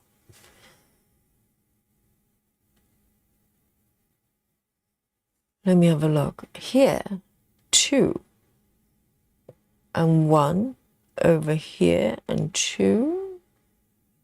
That, okay. Jeez, they all start to look the same. All the patterns, every single corner, they start to look very similar. Rachel says the bottom leg is the first leg. Yes, so I'm doing the same. My bottom, I always start from this direction, from the bottom left to upper, or upper to the bottom, and the second leg will go on top. So I don't think you're going to notice any difference unless they're pretty, really low count fabric and the stitches are really big. Then perhaps you wouldn't notice the difference.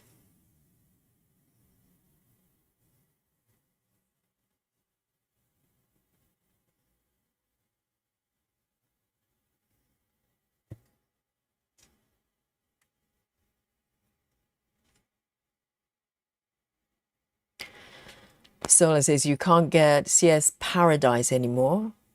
But I thought that was what Amanda just said. You could get a copy. Isn't that what you meant, Amanda? You can just go to their website and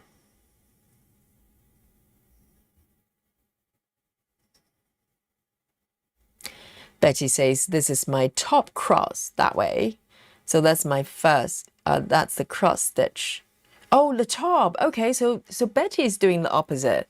Betty's doing this direction from bottom right to upper left. And then second one, the second leg go on top. So it's opposite for me.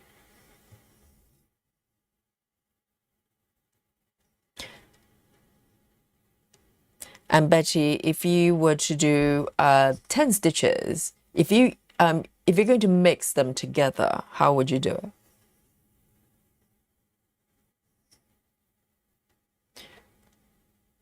I think it's probably not an issue if you're just doing 10 stitches only, or, full cross only. Is when you mix them together. Oh, that one is done. And this one, I'm going to park here.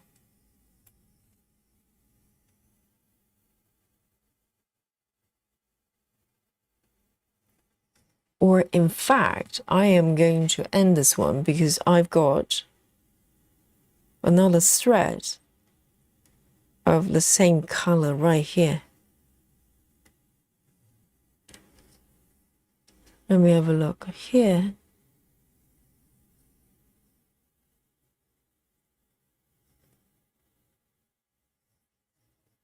Okay, I'm going to end it here.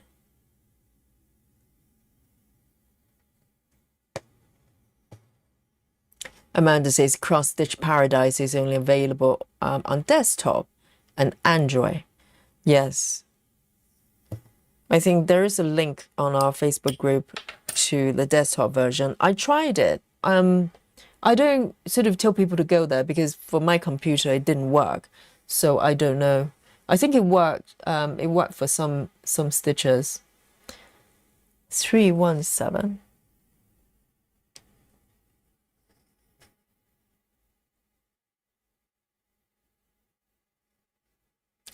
Amanda says the main available apps left are Pattern Keeper or Markup RXP. You can use, you can also use PC Stitch or WinStitch. Oh, are they not charting software? And only on desktop.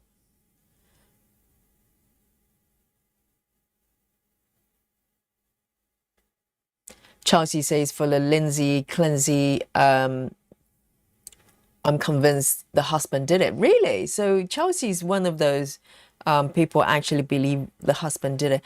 I hear a lot of sort of theories, but I just can't work out in my head how he could possibly do it. And, the wife just decided to, do you think, if follow that theory, okay, Chelsea, if you think the husband did it, do you think Lindsay Cleansey actually willingly, take the responsibility, or maybe she was somehow, conditioned to think that, I wonder. Because I watch the whole trial. I can't really work out how he could possibly do it and convince. Well, it's not impossible that he did it, technically. My question is, how do you do it in such a way that your wife would believe that she did it rather than you? You know what I mean? Is that part of the calculation or whatever? And that bit, I can't really reason in my head. 801. Because I heard a lot of sort of inconsistencies of his testimony, what he said to the police, etc. And I don't know whether that's just innocent mistakes, but there's some bits and pieces kind of not really making sense. I don't know what I think, actually.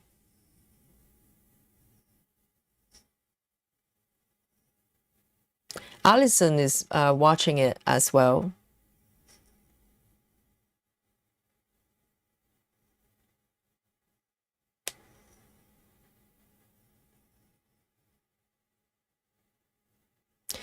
And Alyssa, hello.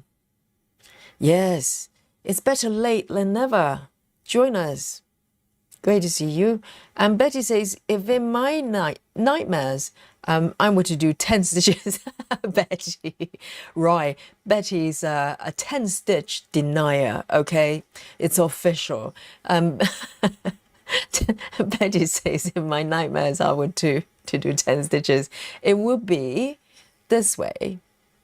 So let me think. So you are doing the opposite way from me. So different order. So my second stitch is this way, and Betty's second stitch, second leg is this way. So you would do the same direction as your top, your second leg. Okay. Never crossed my mind, actually. I just did it in a way that kind of intuitive to me, because with my 10 stitches, I always do it like my first leg. So I never really thought that was even a thing.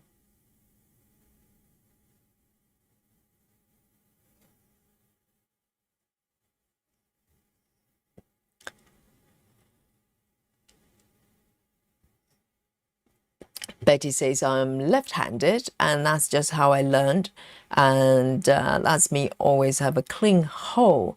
Ah, that is very clever.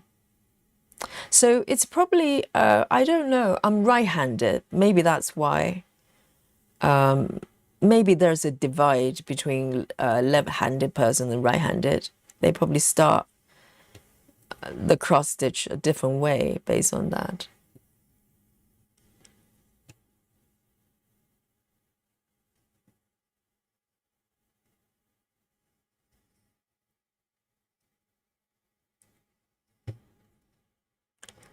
One, two.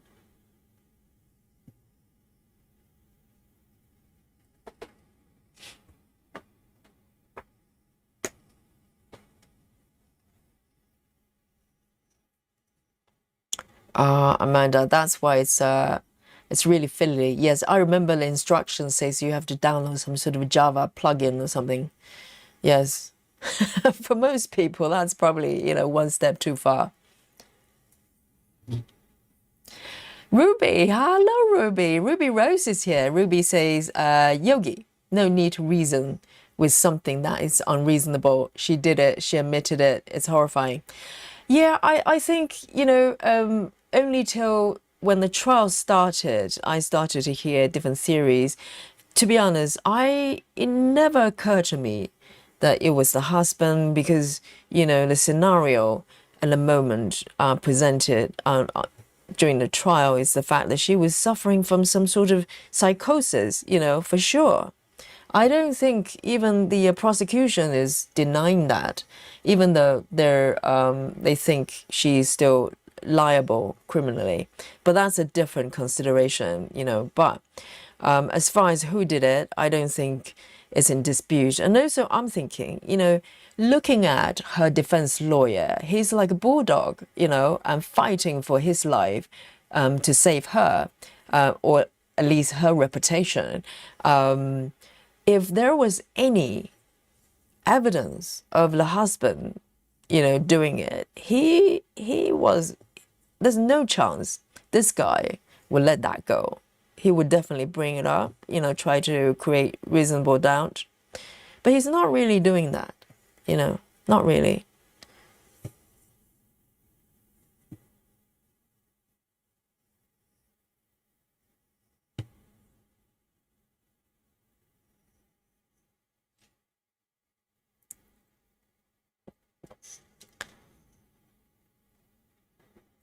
Elisa says, I haven't been sleeping well lately, so I had to take a nap today. I hope you're doing well. Yes, Elisa, if you're not sleeping well, just come to Yogi, okay? Have a chat with everybody and listen to Yogi's voice. You're going to have a restful sleep in no time, maybe in 5 minutes. Well, hopefully you can stick around a little bit longer.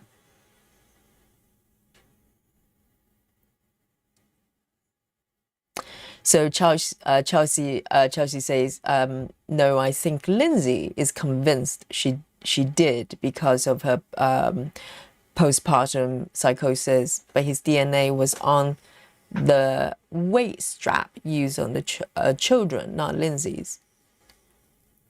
Oh, the husband's DNA is on the straps. Is that so? And Lindsay's DNA, but those straps are used for exercise. In theory, both of their DNA should be on the straps. So for those of you who don't know, the straps are basically murder weapons that she used on those poor kids. But I probably missed that bit. I think some parts of the testimony, they were slightly tedious, so I probably just switched off. But that's curious.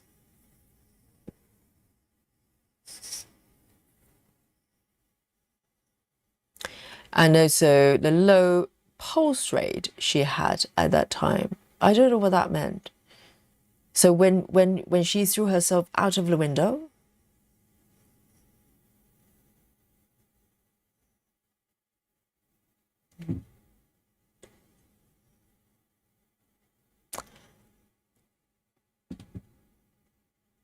and Chelsea says she was a nurse, she would have known how to remove herself.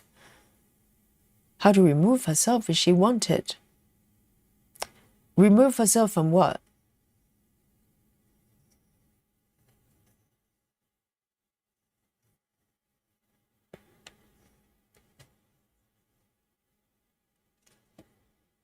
I just think if there's some, sort of tangible evidence, her defense lawyer would definitely use that as a defense for sure. But he's not really doing that.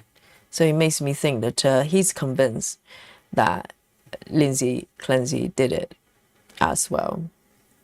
But, due to psychosis.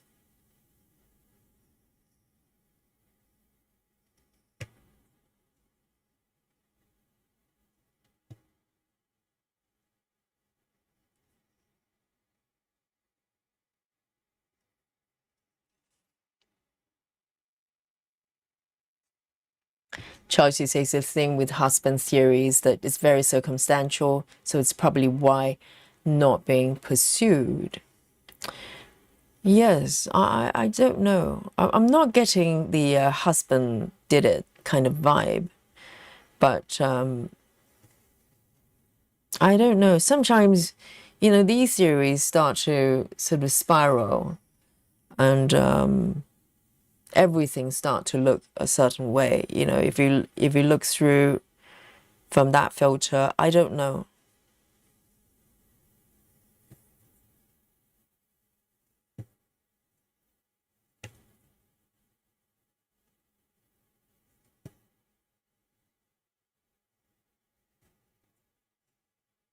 Okay, I am going to bring it over here.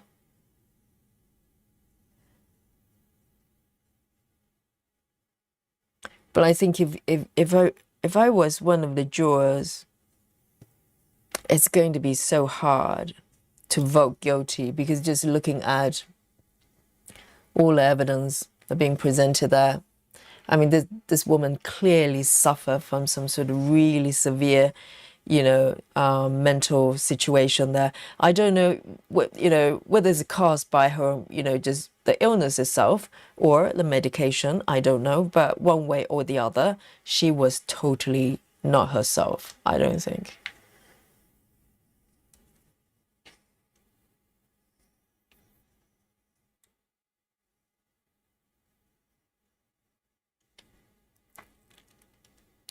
Chelsea says if she did do it, don't believe if she did it. I don't think she's responsible due to insanity. Let me reread that again. If she did it, if she did do it, don't believe if she did it. I don't think she's responsible due to. Oh yeah, so we're probably on the same view here, because I do, from what I've seen so far, it's quite likely she was the one that did it. But I am in the camp of thinking that she didn't do it because she hated the kids and planned the whole thing. I think she did it because she was mentally extremely ill at that time, and probably still is in some way. I mean, how do you come out from that,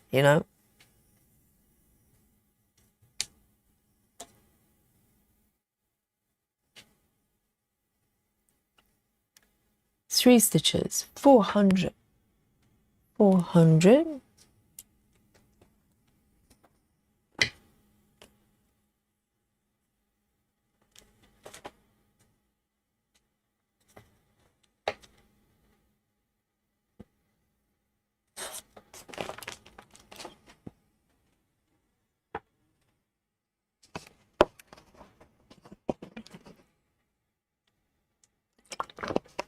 I think the trouble with the husband was not just the fact that there were bitten pieces of what he said, the maybe wasn't very consistent.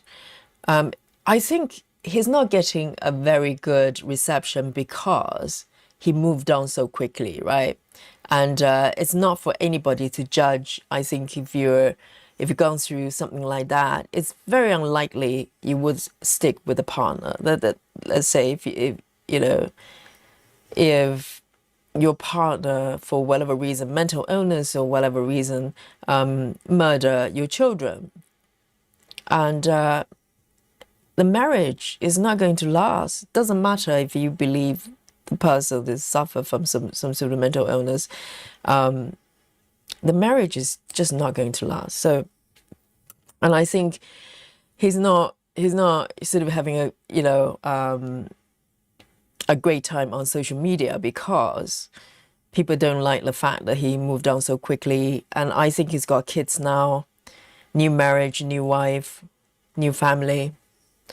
And people are not comfortable with that. So maybe that has something to do with it, People want to think that maybe, just maybe, he's got something to do with it.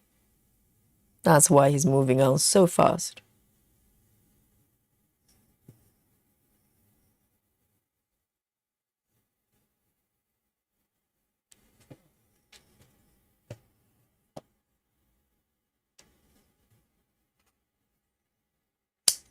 $400.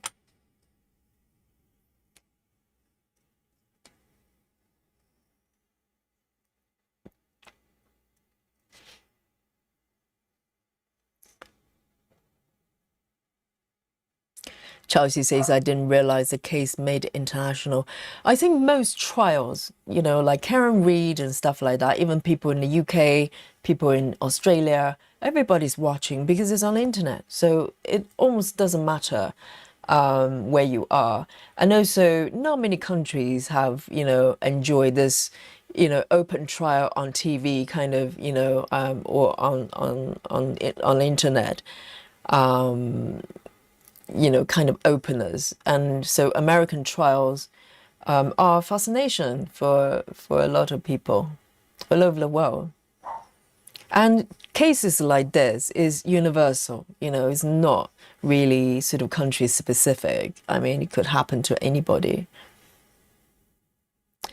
Ruby Rose says, if I was on the jury, she's 100% guilty. 3 innocent children murdered and have no voice to speak up.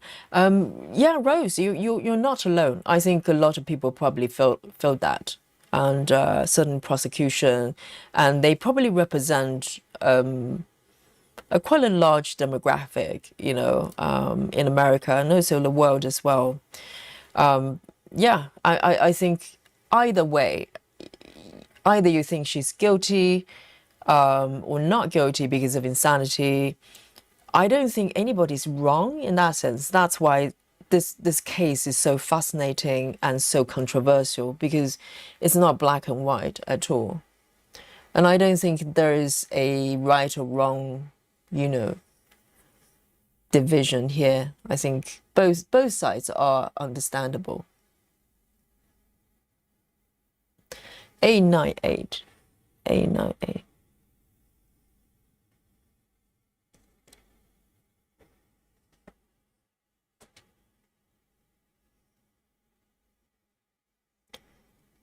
So from here,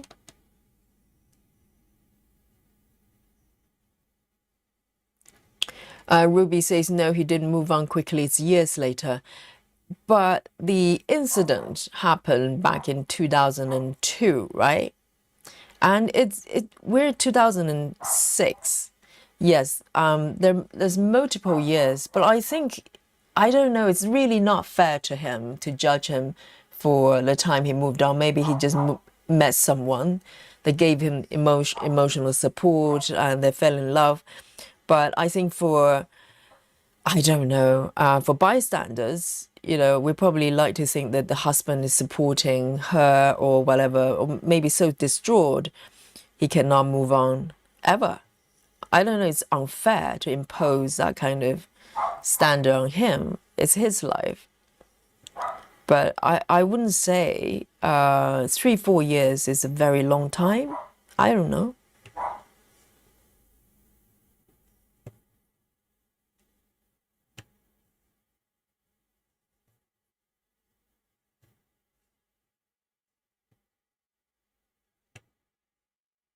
And I don't know when he got married with the other person. It could be a year ago, a couple of years ago.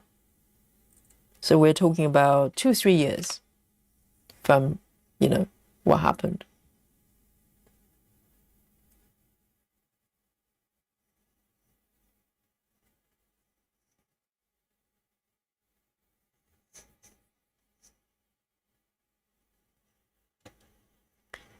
One, two, three, four.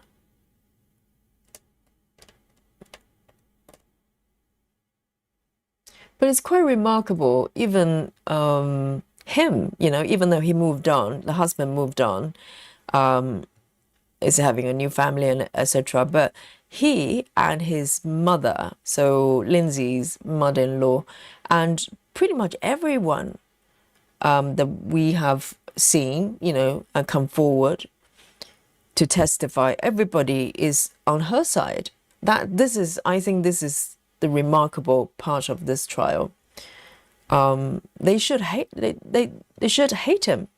Hate her. No one would blame them for hating her, but they're not hating her. They're supporting her.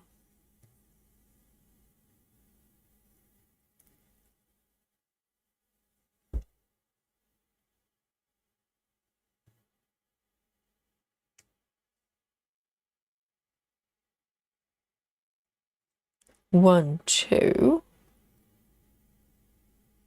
So this one is done.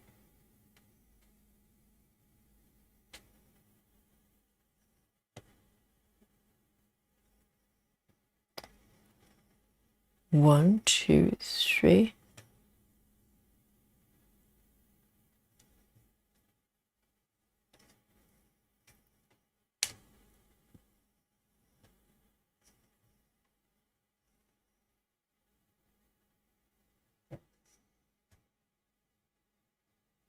Susan says, I'm back. I'm having a sour apple lolly. Back from where, Susan? Where have you gone? Did you go outside and stand under a tree? I told you not to do that, Susan. And apple lolly. Wow. Is it ice lolly? Isn't it a little bit nippy for ice lolly? Yes, that sounds delicious.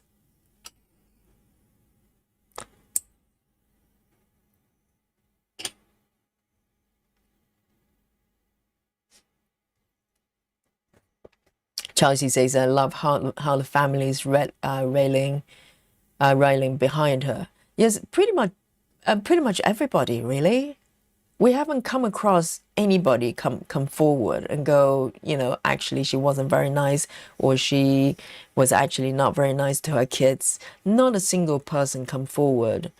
Even from, prosecution, they have not produced a single person to come forward and go, well, actually she's got a dark side. So I think that means something.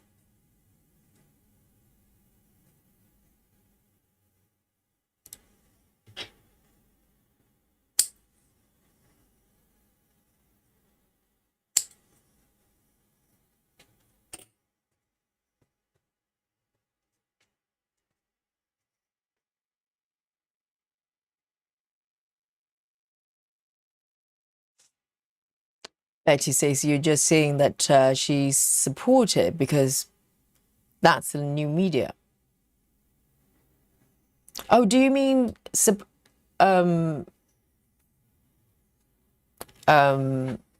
Lindsay Clancy? I don't think it's just social media. I think the social media, to be honest, I knew about this case from the moment it happened. So I heard about it and it just sounded so horrific. But at that time, I didn't know anything beyond the fact that she killed 3 kids, and the husband just looked broken. He looked like he didn't even know how to breathe, because I saw the charging, I think, what is it called, arraignment or whatever it is. They officially charged her, and she was in the hospital at that time, and the husband was actually in the courtroom, and he was sitting on the side. Actually, for some reason, he wasn't sitting in the normal sort of, the seat in the gallery.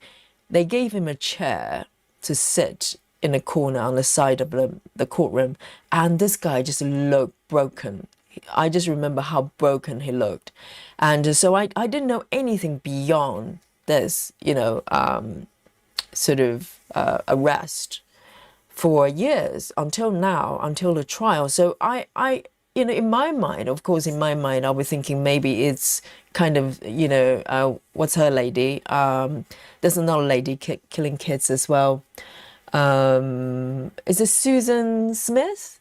I thought maybe it was something like that, even though Susan Smith didn't try to kill herself. So, but I really didn't know. But watching the trial, even in the very beginning, I was thinking, okay, open and shut, they're probably going to find her not crazy, not insane enough to claim guilty, not guilty because of the insanity. But the more I watch the trial, more I go, well, this lady was running around like a crazy person, literally, no pun intended, to try to find help.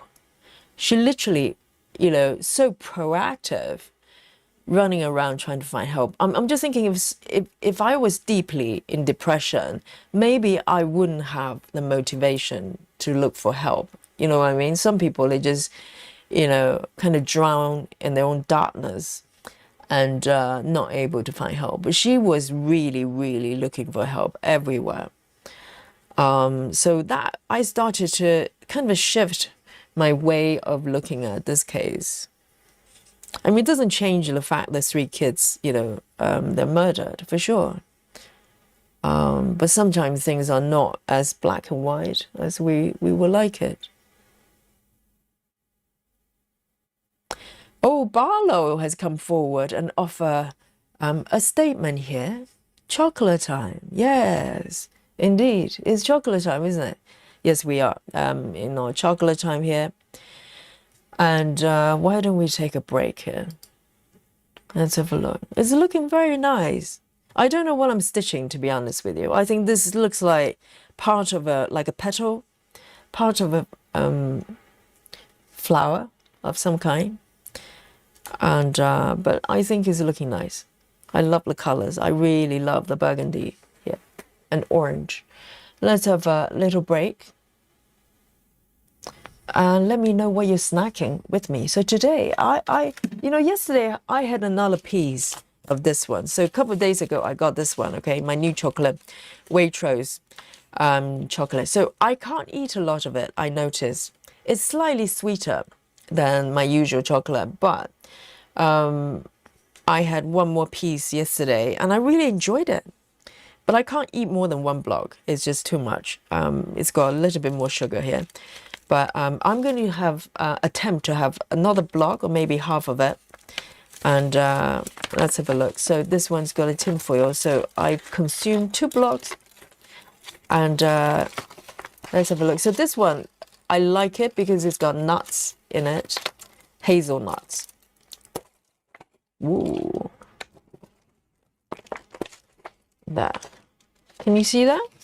Little nuts. Really nice. I'll try not to stain my fabric. But it's really nice. It's slightly sweet. I wish it was 70%, but it's 57 or something. It's not too bad. So cheers, everyone. Chocolate time. Let me know what you're snacking. I know Susan is having lolly, apple lolly, which is a surprise choice. Yeah, look at this. Nuts everywhere. Pop up. Hazelnuts. So good.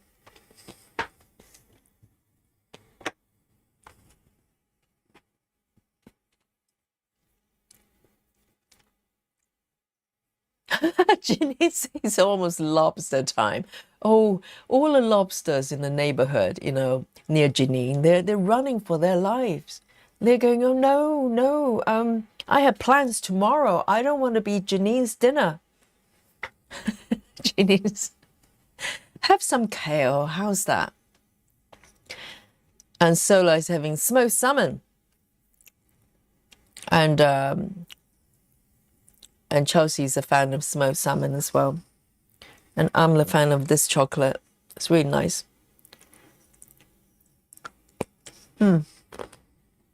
Really into chocolate and nuts at the moment.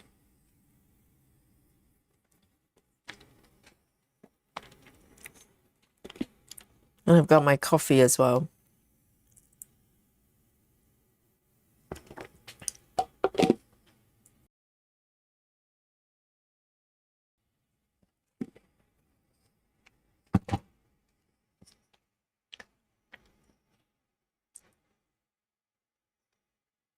And Alyssa is a seafood fan as well.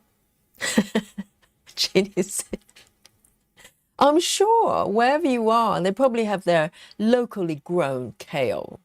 Ask the restaurant and ask them to serve you some kale and allow the lobsters to live for another day,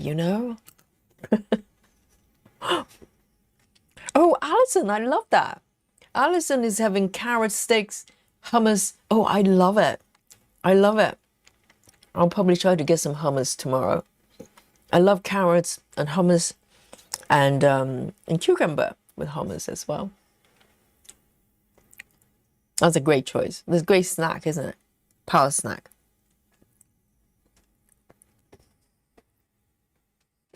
I'm gonna have one more bite here. It's delicious. Really, really nice. If you have a Waitrose near you, get one.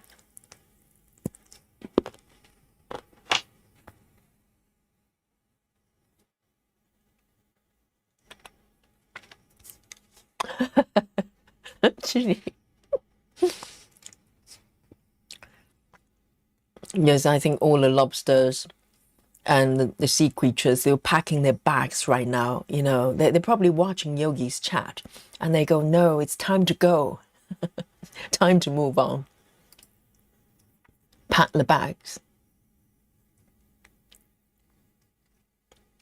April, oh my goodness, April is having freshly baked chocolate chip cookies. April, you have to share freshly baked chocolate chip cookies. Wonderful. I have some really good vegan chocolate chip cookie recipes. I need to do some more baking. I have not, you know, I'm not quite the domestic goddess of my, you know, my regular sort of, how do you call it? I used to cook a lot more, and I used to bake a lot more as well. Nice, 3, 4. I'm gonna come back and start doing a little bit of stitching. I still have a piece of chocolate here. I'm gonna just mouch on this as I stitch. 9, 3, 4. I have not baked for a long time. 9, 3, 4. Maybe over a year.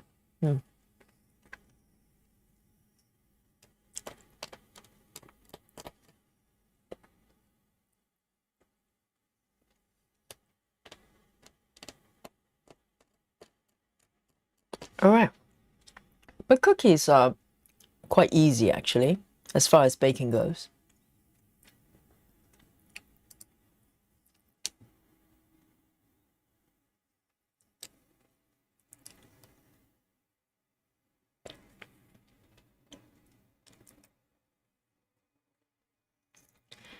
And Chelsea says, maybe unpopular opinion, but I prefer cooked kale over raw kale. No, it's not unpopular at all. I probably prefer cooked kale as well. You know, saute with a bit of garlic. And I don't mind raw kale. It's if it's finely chopped. Otherwise, it can be a little bit rough to eat. Over here.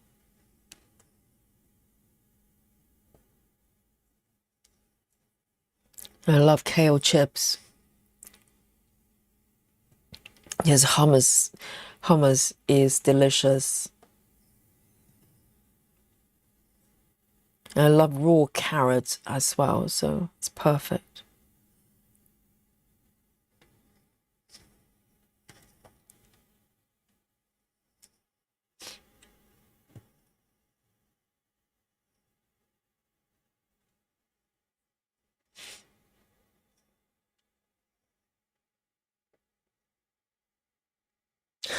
Susan says chocolate snack time.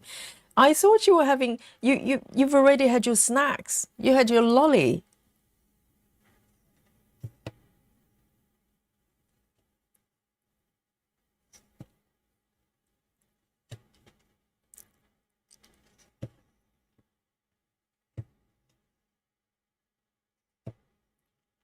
Three stitches here, and that's it for this color. Nice 3, 4.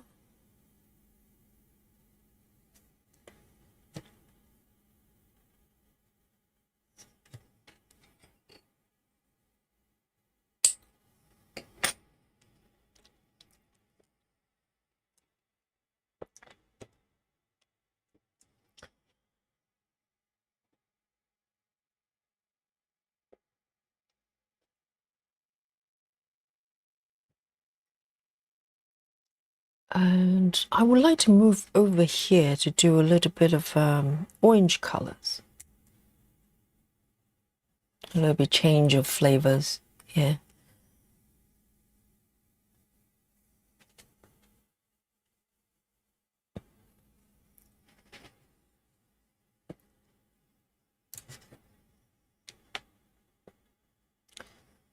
There you go.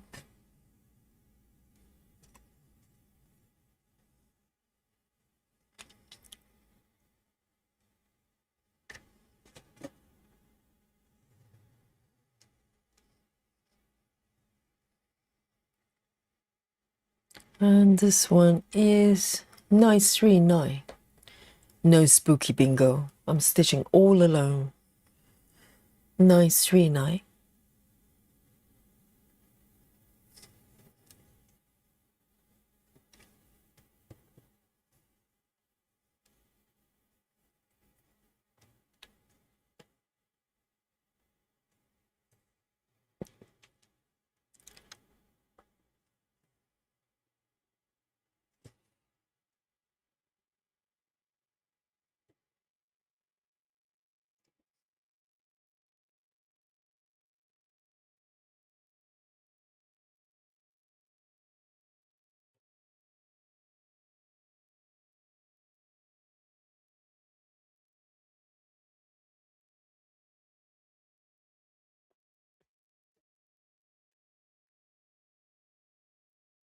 So I'm doing something that a lot of stitchers don't like to do, which is stitching when there's a part thread at a corner. I think a lot of stitchers like to stitch on open corners. I don't mind it.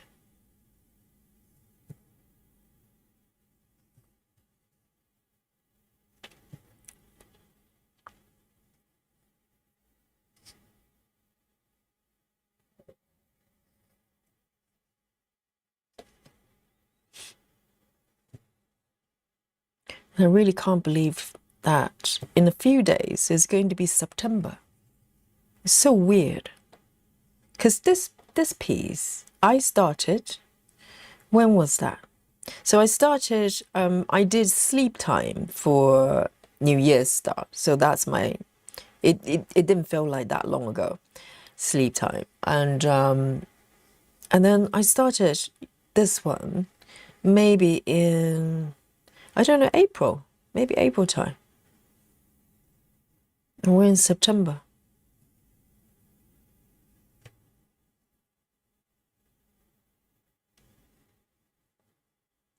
I am going to just park it here. Or maybe I'm going to stitch this one. No, I'm going to park.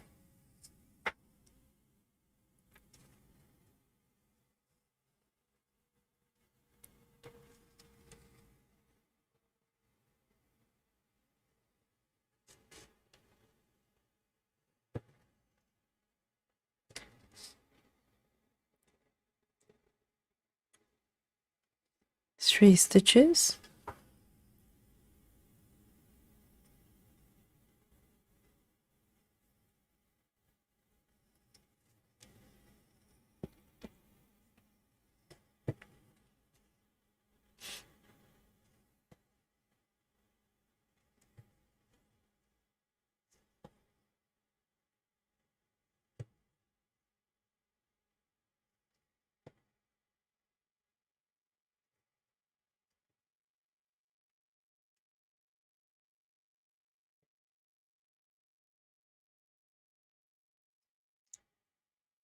So I'm going to park up.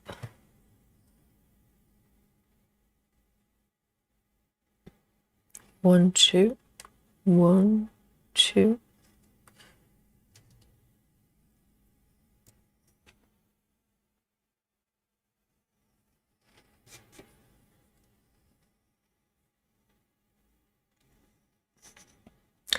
Betty says, does Saga tell you when you start things, maybe? Yes, that's a very good point. I can have a look on my app here. Indeed. I should have a calendar. Oh, but I don't want to look now because I don't want to see my stitch count.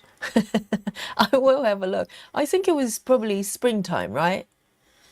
It was springtime when we started because we did a, did we do a marathon with this one? I think we did, didn't we? We did a 10-hour marathon with this one as well. Because we did one marathon for the New Year, for sleep time. And the following time, I think it was this one. And then we did one for Christmas start as well. Not Christmas start, the Christmas in July.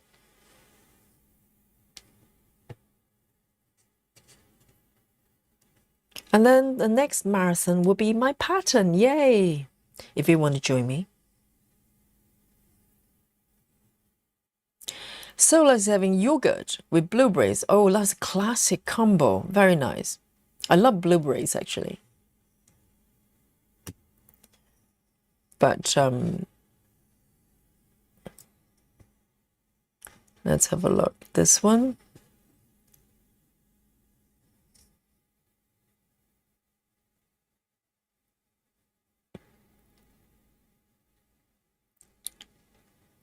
Okay, two stitches.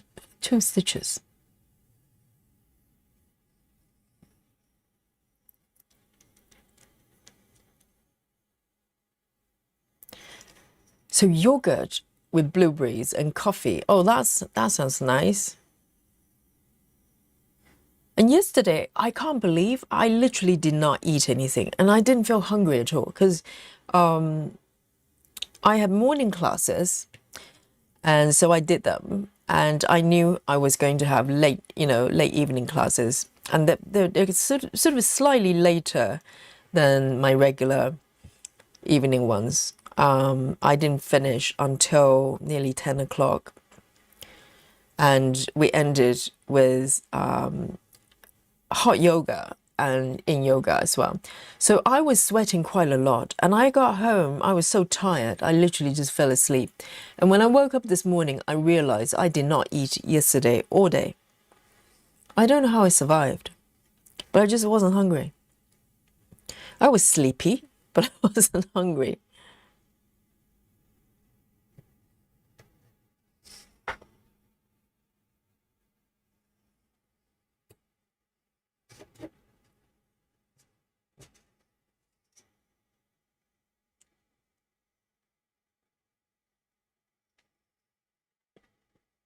And oh, look at this. So this one, oh, I just discovered another one of two different colors sharing the same symbol. I just noticed. Can you see that? It happens sometimes on Saga imported charts. Can you see that? There's one little one at the bottom there. It's got the same. Oh no, it's not the same. It's just the square, the dark part of the square is pointing in a different direction, but very, very similar. This is way too confusing. If I was stitching a paper chart, this would be the time that I just get it mixed up completely. Let me pick a different one.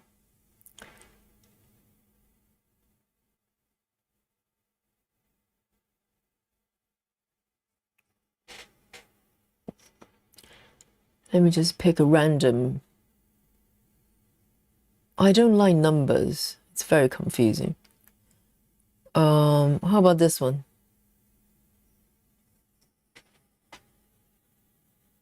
All right, that's better.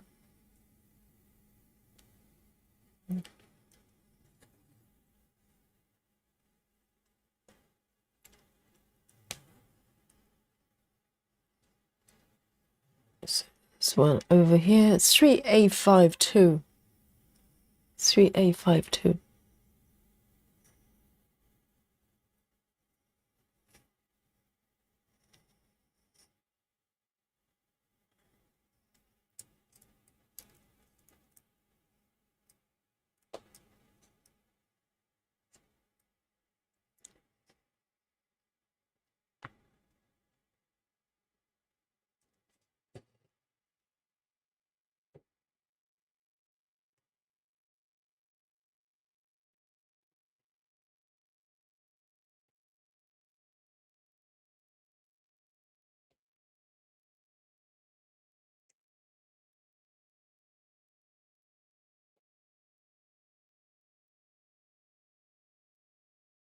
Okay. 1, 2, 1, 2, 3.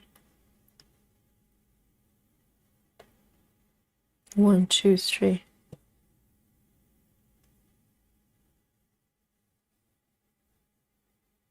1, 2, 3.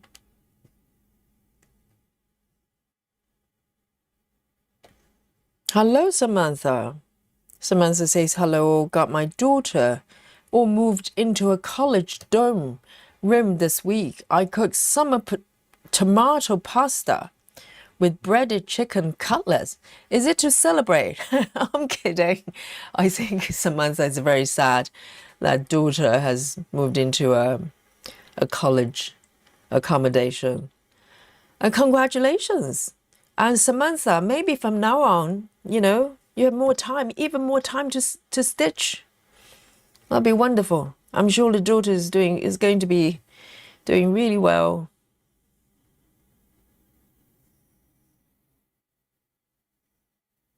And whatever you're cooking there sounds delicious.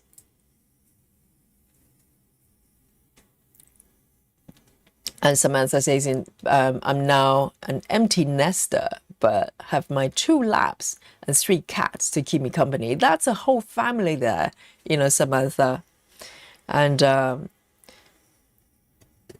I'm sure it's going to be, you know, you need some adjustments there, but you will probably find you have more time. So I presume she was living with you before college, right? Yes. I think I was very happy when I moved out. No, not me. My parents were very happy when I moved out. when I went to college, they've probably been waiting for it, you know, for years for me to move out.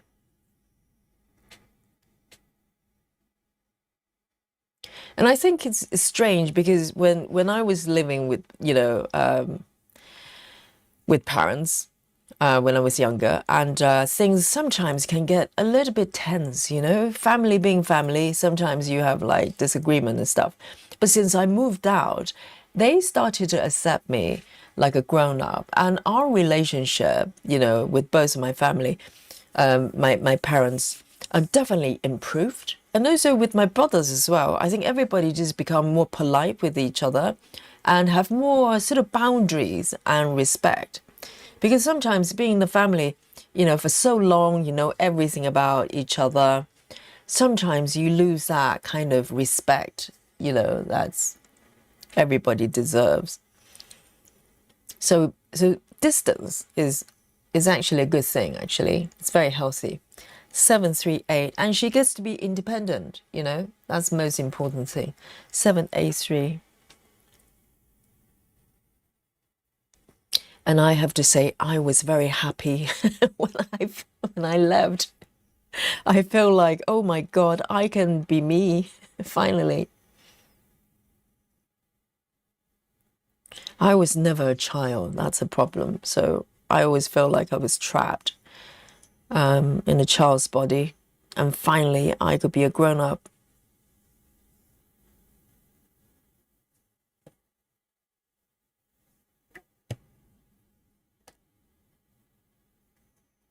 And this is just one stitch, and I am going to attempt to park over here.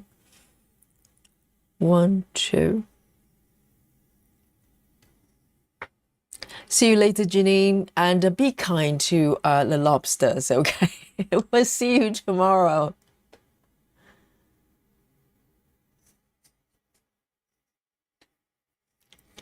Samantha says, I drove 14 hours in 3 days. My goodness. Yes, you deserve a little break.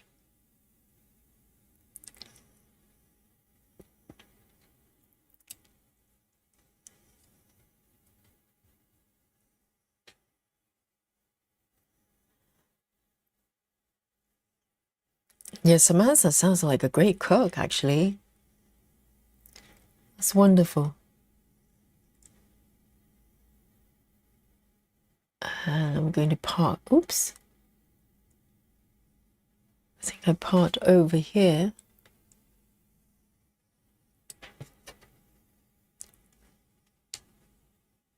Samantha says, I think she's happy too, she being the daughter. I'm sure. I think when you get to, I don't know her age, I presume probably about 18, 19. At that age, I think, you know, it's a great time to leave the parents and start to sort of learn how to live, how to be independent. Because if you pass a certain age, I have, you know, friends, siblings, or maybe, you know, have family members, they for whatever reason they don't want to leave the parents and continue to live with parents, maybe to save the rent or whatever. It becomes harder and harder. I think there's a certain bracket, that it's a window of time that's perfect for young adults to go out and to learn how to be themselves. But if you pass, if you kind of miss the timing, it becomes harder and harder. It's probably like learning how to ride a bicycle. It's better to do it when you're fearless, right? Otherwise, it will become more and more sort of harder to do. I'm going to just do this one here.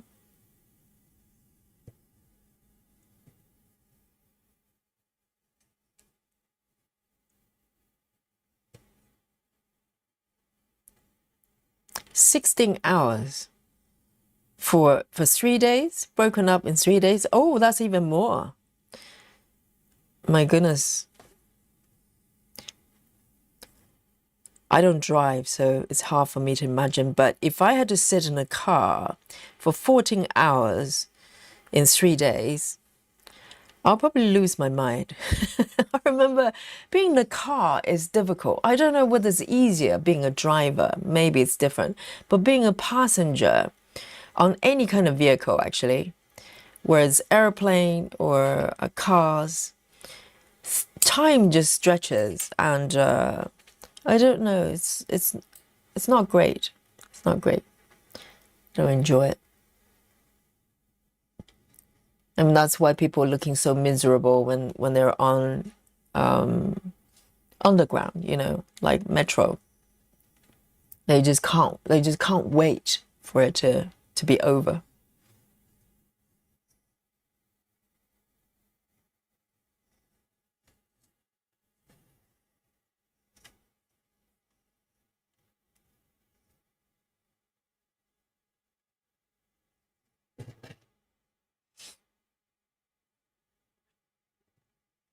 Sola says, "I always felt restricted when I was a child.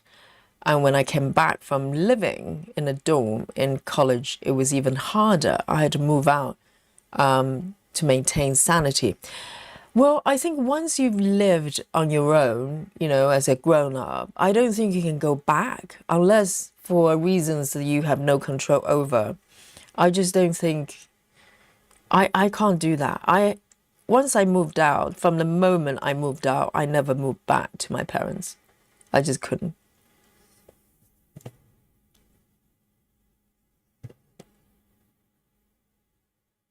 I mean, some people probably need to do that for financial reasons or whatever.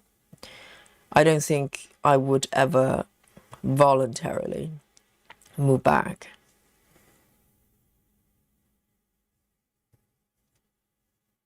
But it's quite funny sometimes when you visit home for holidays and stuff like that, they start to treat you like a child again. It's so weird. For the first day or two, honeymoon period, they kind of go, well, they treat you like a guest, right? And what would you like for dinner? That kind of stuff. But if you stay for like a week or something, things just start to kind of revert back to before you left. So I try not to stay for too long. I know. But that's just me. Some people might really enjoy it, like family, cooking and that kind of stuff.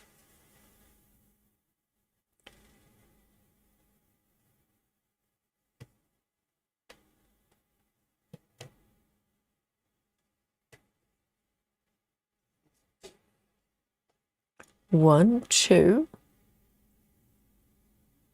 This way.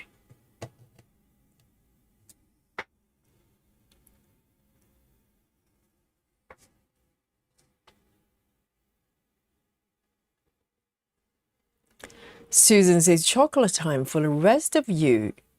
Yogi, why? Chocolate time for the rest of you? Rest of me?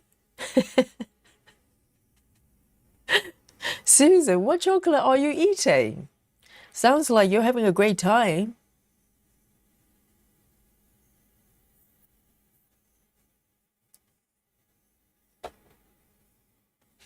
So let's say I moved back with my mom, but it's very different now. We both are share the bills and house repairs.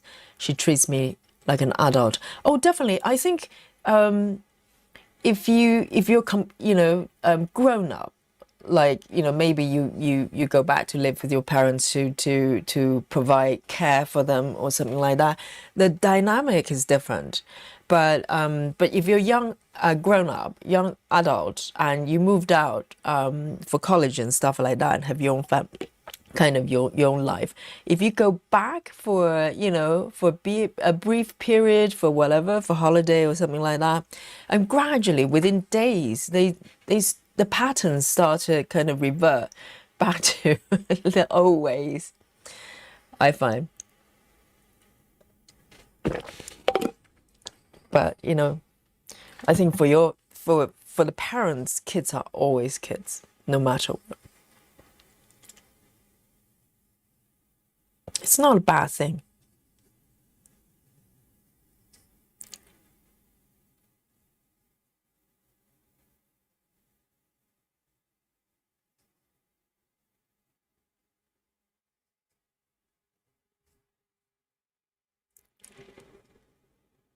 Michelle, hello, darling. Michelle says just in time for chocolate. Home from work club. Welcome home. And yes, we had a bit of a chocolate. I had some Waitrose chocolate that I bought a couple of days ago. It's delicious. Chocolate with hazelnuts. And what are you having, Michelle?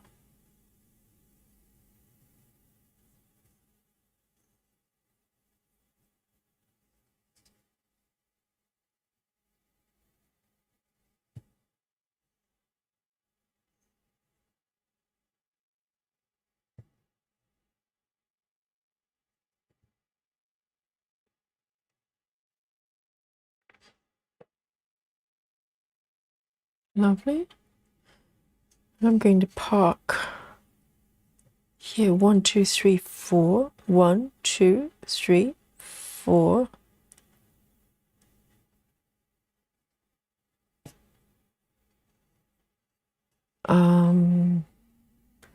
This is very odd. 1, 2, 3, 4. So those two path threads. Okay, there's another one. And that one.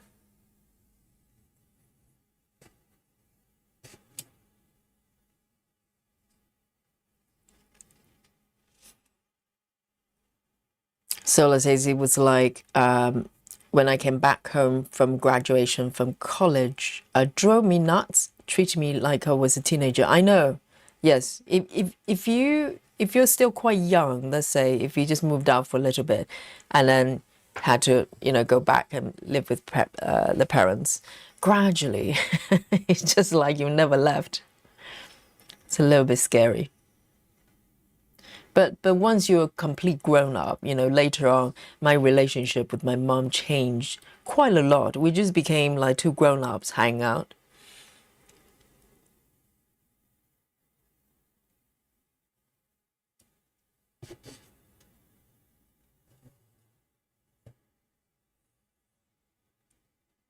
And I think my dad always, well, for some reason, he was secretly hoping once I moved out, I was going to run home and maybe go, well, I actually prefer living with you guys. I think it was secretly hoping that will happen, but it never did.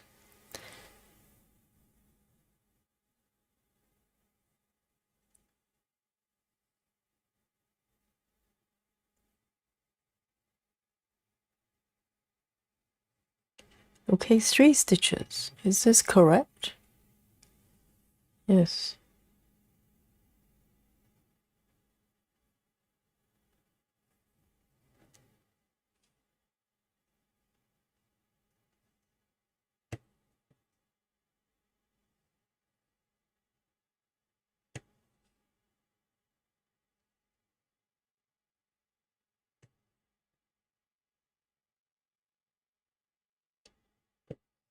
I think my dad was very protective. Maybe sometimes you could argue he was being overly protective. He didn't trust anybody male around me. If I ever mentioned a male name in front of him, he was like, okay, beware, Yogi. Men are, bad, bad news, even though he was a guy. But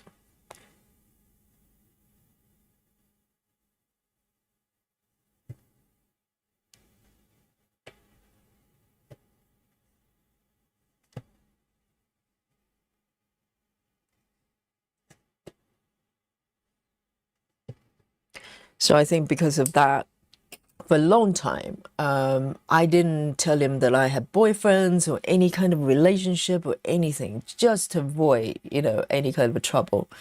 869, 869. So things I would tell my mom, I would not, I wouldn't even mention to him.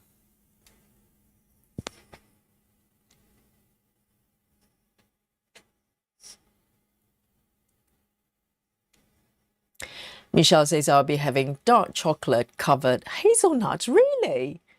Whoa. Michelle says my oldest son brought them back from his business trip to Oregon.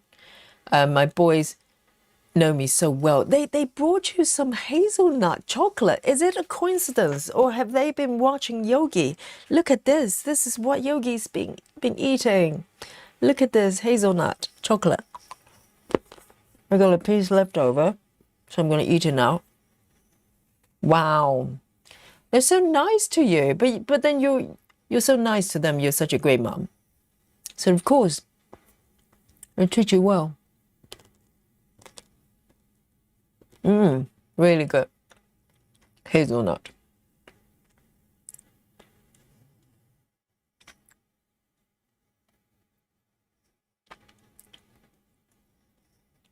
Sola says, I think all dads do that.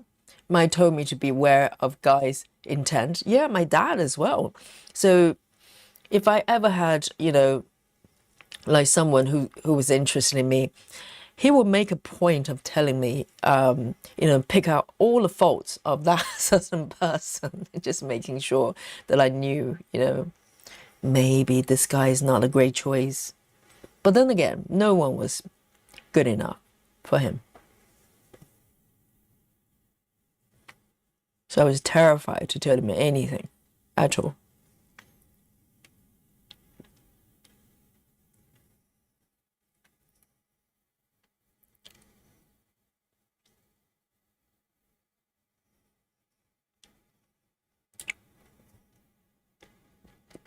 Michelle says, that's what mine looks like. Really?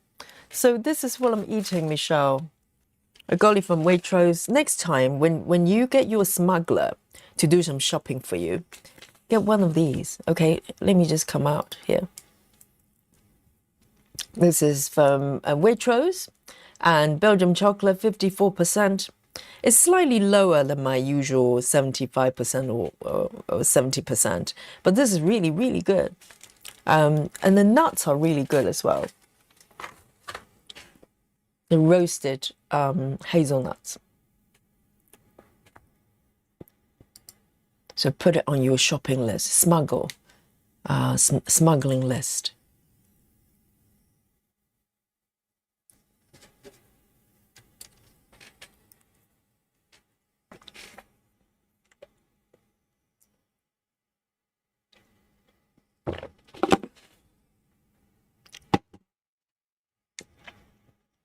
I love the colors here, so pretty.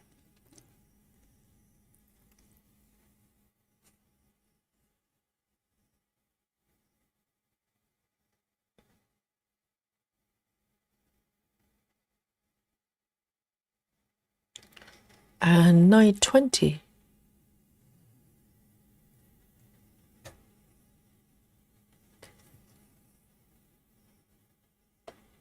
So it's not super confetti. It's just but a little bit, quite a few color changes.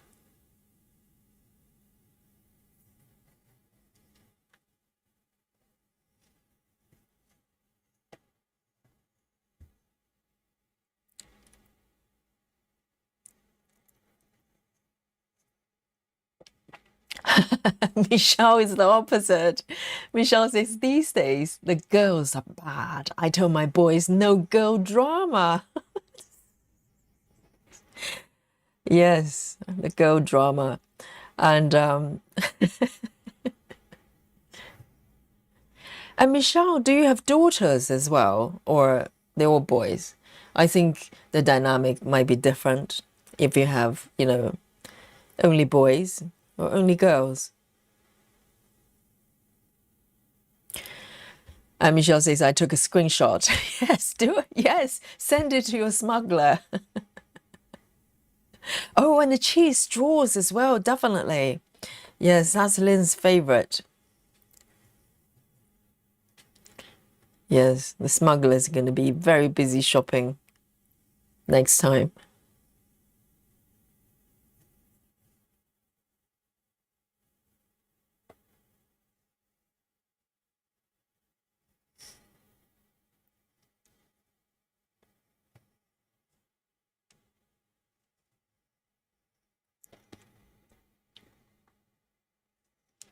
There you go.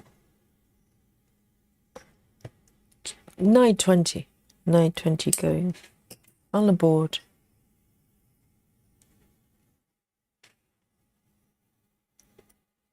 Ah, Michelle's all boys. Yes, I did get that vibe that Michelle is probably, the mum of all boys. Yes, girls are bad, aren't they, Michelle?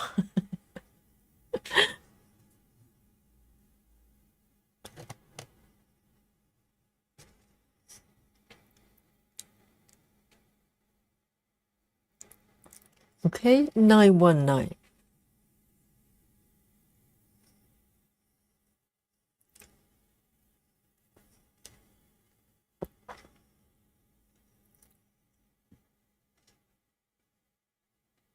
So Michelle is the boy mum. I bet you probably spoil them.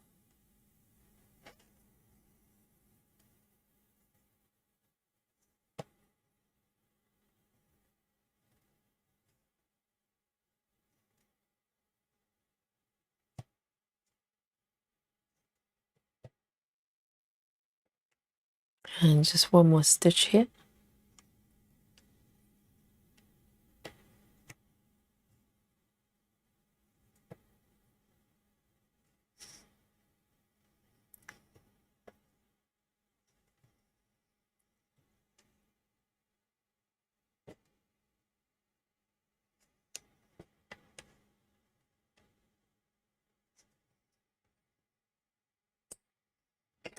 All right, 919.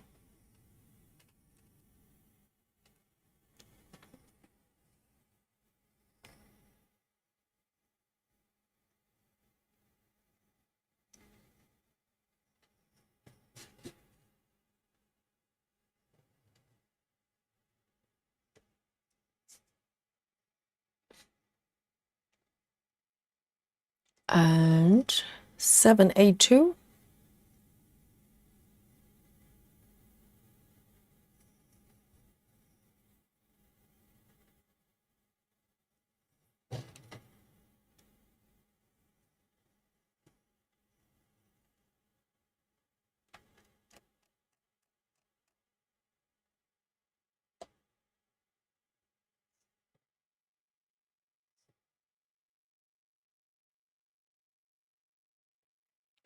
Seven, eight, two.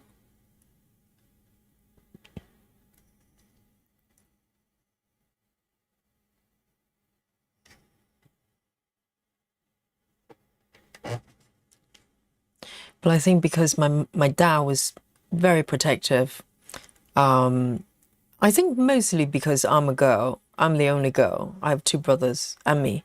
And so I think at least my older brother, now he's got two girls. Hang on, one girl, one boy. He was very well. Now he is, I think, very protective of the girl as well. Probably overly protective. I think he picked that up from my dad. because my dad definitely treated the boys a little bit different, you know. If they bring girlfriends or whatever home, he was fine about it. But different story if I ever even mention a boy's name. And I think my older brother definitely picked that up from my dad, and now he's, I wouldn't say controlling, that's probably overstating, but you know, kind of protective to the point you're thinking, come on, seriously, you know, relax.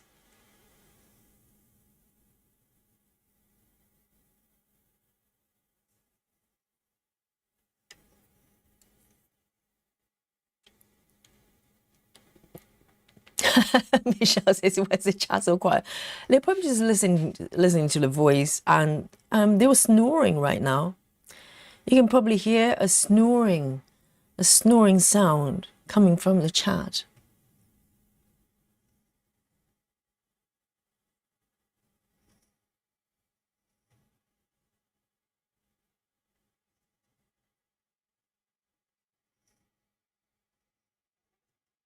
Today is silent stitching.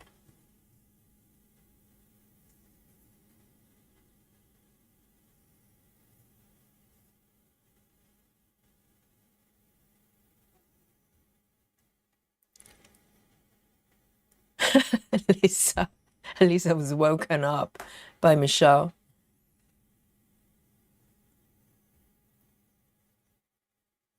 And great to see you, best friends.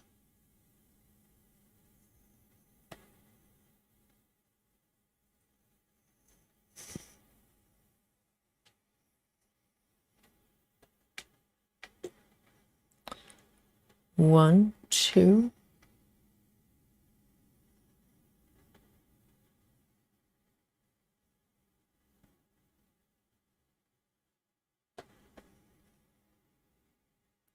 Chelsea says, my dad said it's because he could trust his son, but not other people's. Yes, that's a double standard that dads have. You know, it's okay for his own sons to date girls, but you know, boys cannot date his daughter. I know. It's a bit like that. Doesn't make sense.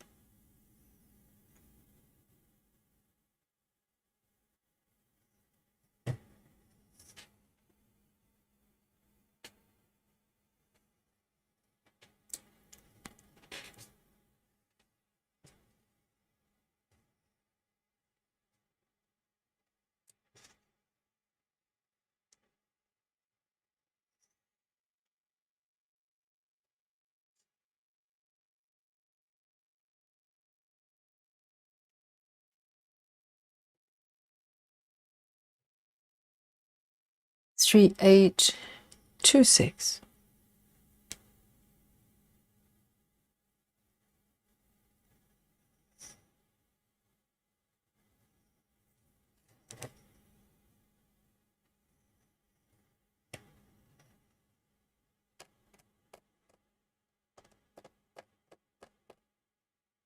Oh dear.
And 2 more stitches.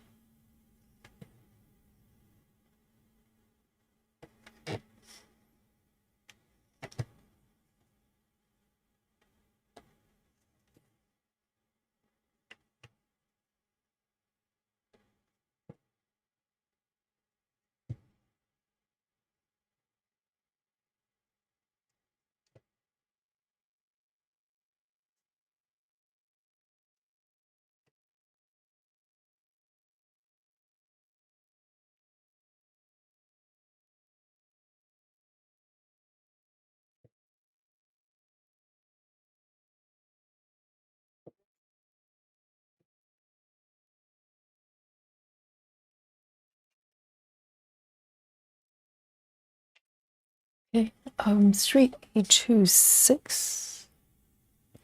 3A26.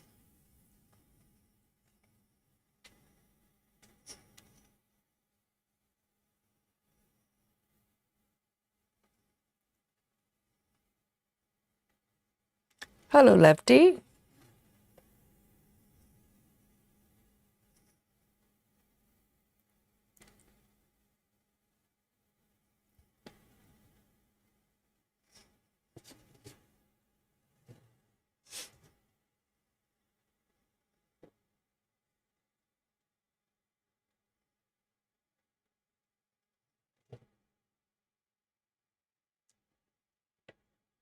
You know, what I said earlier on about stitches, if they have sleeping issues, have difficulty sleeping, and just come to Yogi's dream and probably fall asleep. I think I was being too accurate, and I think everyone is probably sound asleep and snoring right now.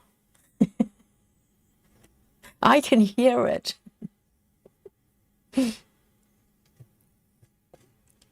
And have a sweet dream. Night night. 1, 2, 3. 1, 2, 3.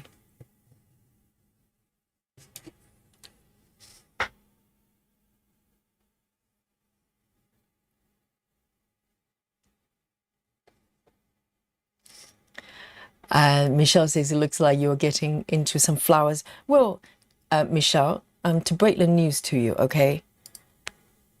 Oh, sorry, not this one. I was just showing the pattern to the chat earlier on. I'm stitching this one. Where's my thingy? Oh, here. Well, the entire piece is flowers. It's all flowers. So I'm just trying to get to brighter ones at some point.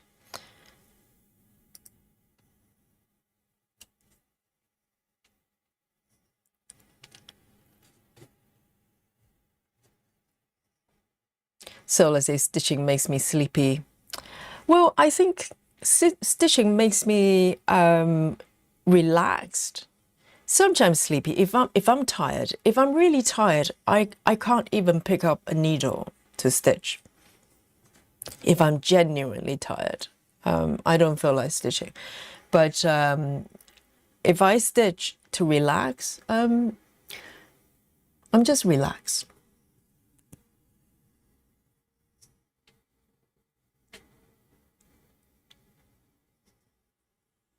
Okay, I'm stitching 939, and I'm hoping for a spooky bingo, but it has not happened yet.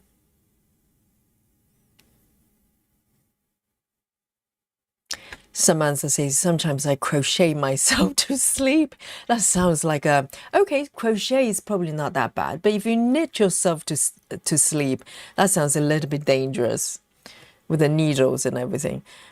But crochet to sleep.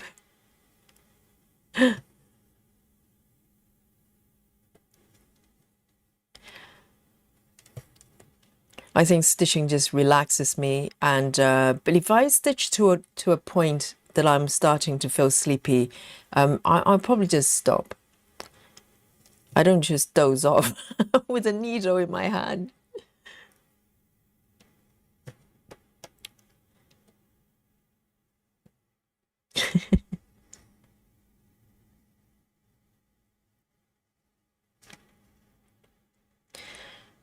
But a lot of times, if I practice yoga myself, at home, when I do home practice, I normally get to Shavasana and I would just fall asleep. It's a great way if if you want to take a really good nap. You can do some yoga and stretching, and then, come to Shavasana, lie on the mat, and you get the best sleep. So I ended up sleeping on my yoga mat a lot. I love it. Elisa says, I love this piece. The corner is darker than I thought it would be, but I think it's going to be brighter as you come out of the corner. Yes, I've been hoping that since the day I started. I don't know whether you're here, Elisa, when we did the marathon, when I started this piece. I started at this corner and I show everybody the markup. Okay, the markup looks like this. And then as I was stitching, literally, the chat was asking me to show them exactly where I was stitching. I was stitching here.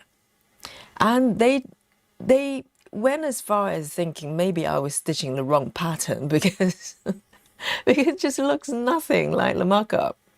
So I've been hoping, to move forward to sort of bright flowers for a little while, But I think it's probably just one of those patterns that the markup looks slightly brighter than actual thread colors. I don't mind it, it's a really nice tone, and I think gradually it's going to brighten up a little bit more. But I'm pretty sure I'm stitching the same, the right pattern.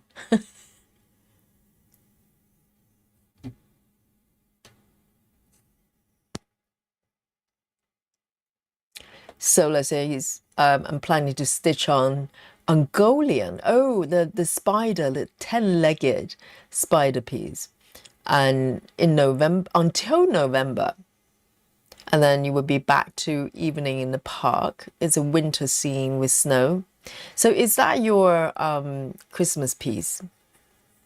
Because the spider one is kind of Halloween, isn't it? I'm going to pick this one here.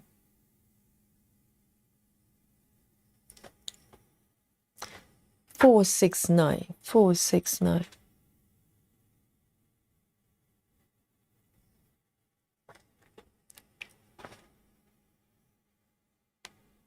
Susan says, wait, your father called you Yogi. Yes, that's it, Susan. I know, he gave me my name, so he couldn't complain, can he?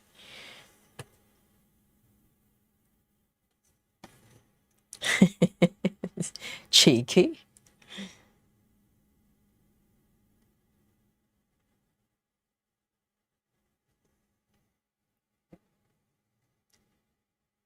Oh, Sola says, what's Shavasana? Don't know how to spell it.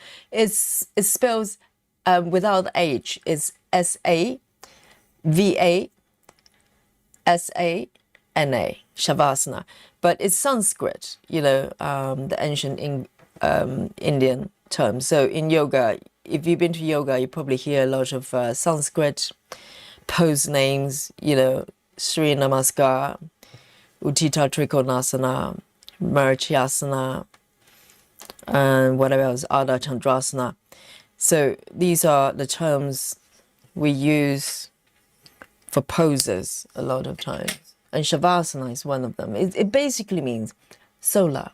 If you Google it, you'll probably find the origin, the meaning of Shavasana. Shavasana literally means corpse, as in you lie down like a corpse.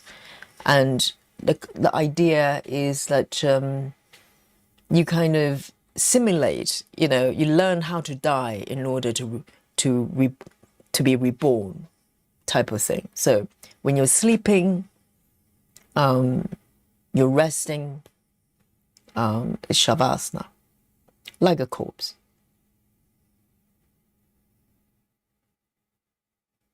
So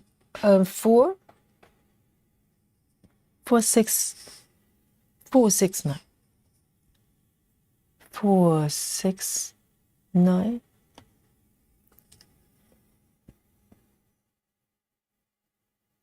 Sola says it's my winter piece. Ah, fair enough.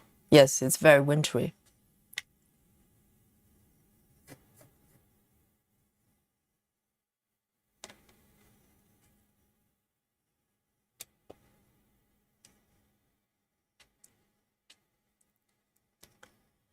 Three, 3, 4, 6. 3, 3, 4, 6. And that's why people fall asleep doing yin yoga.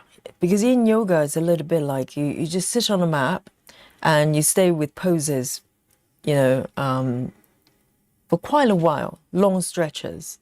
And it's very relaxing. And the body is most relaxed when you kind of challenge it a little bit. The body is not always comfortable if you just stay very comfy. So the body wants to be challenged, but at the same time, relax. So this is why in yoga is really good. 3, 3, 4, 6. And a lot of people fall asleep afterwards, literally just snoring in Shavasana. 3, 3, 4, 6.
And one more stitch up here.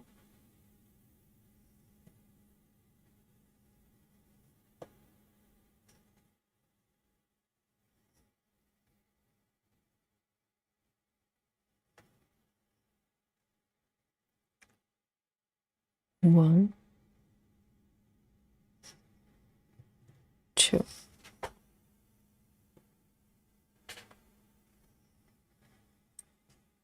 I need to find a Halloween piece for September. That's next month. Next week, really.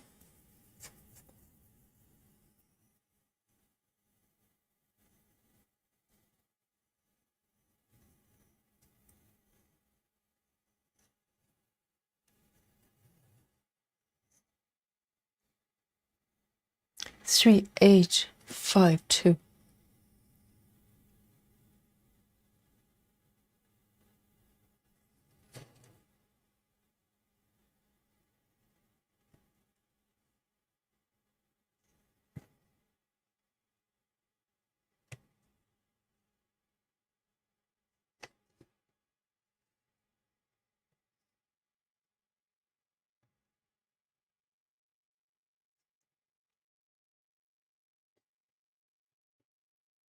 And then 1, 2.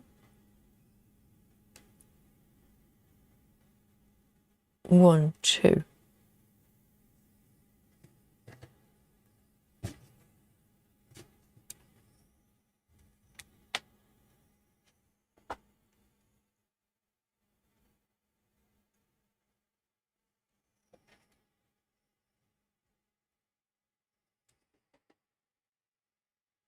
See you later, Lizzie. Have a good night.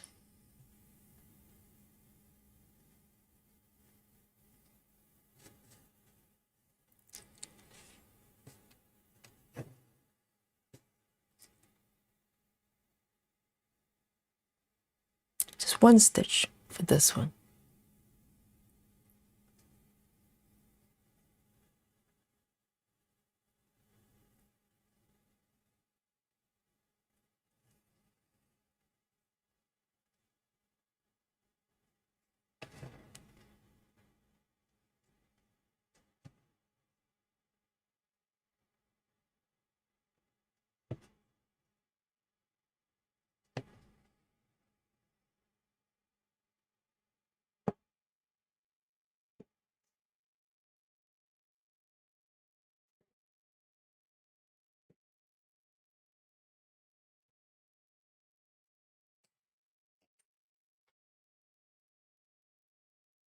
355. Oh, I've already got one. 355.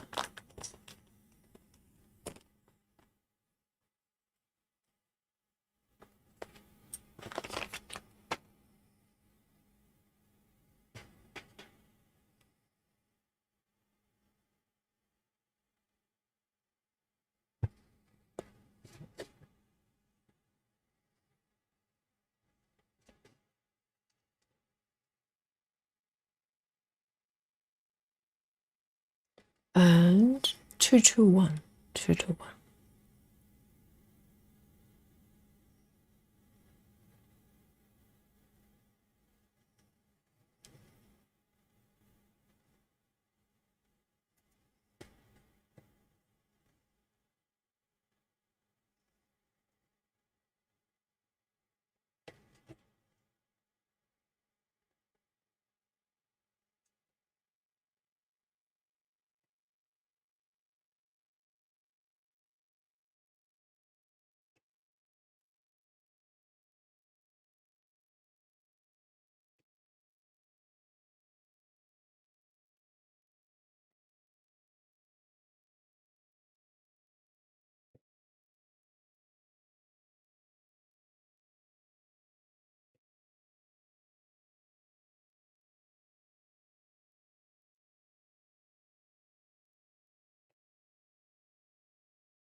And just one stitch above.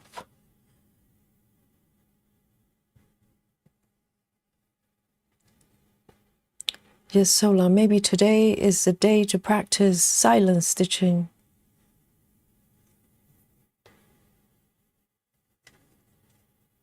It's quite relaxing. And I'm going to grid, maybe grid the block above as well. Let me see if I can find my pen. Let me just quickly grid this bit. 1, 2, 3, 4. 1, 2, 3, 4, 5. 1, 2, 3, 4, 5. Maybe today everybody just wanna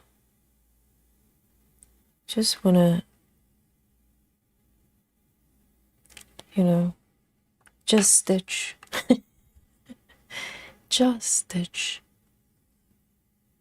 Okay, that's it. I'm gonna put this one over here.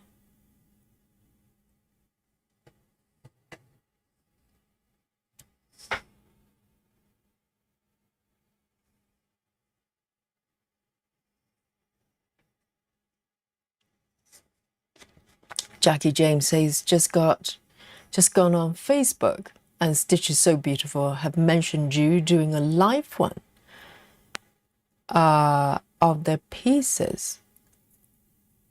So Stitch is so beautiful. Oh, you mentioned it. Oh, that's very kind of you, Jackie. I think they're aware of the fact that I'm working on this piece very slowly. Thank you so much, Jackie.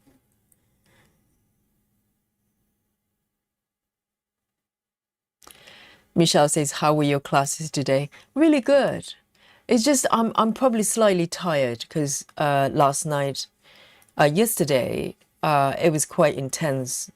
Whole day of stitching, and not whole day of stitching, whole day of teaching.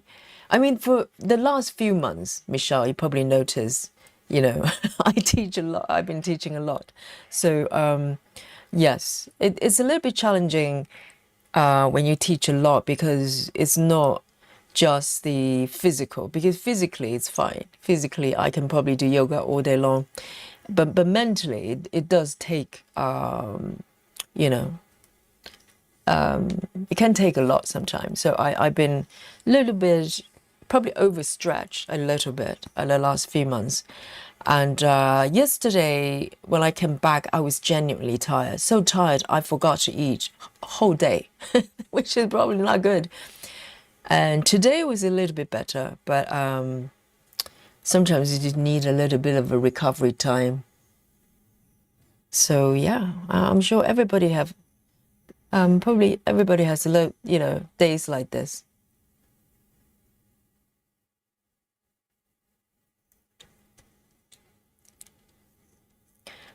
And Michelle, I hope you had a great day as well. And Chelsea says, I know it's a long way off, but I can't wait to see the sun stitched up. Yes, it's a difficult piece to stitch. I think I can't remember who it was. Somebody actually finished it. I don't know whether you saw it, Chelsea, but someone, I can't remember the name. One of the names you probably recognize, but I can't remember. Came to the chat and we celebrated for the finish, and it was posted on the Facebook group as well.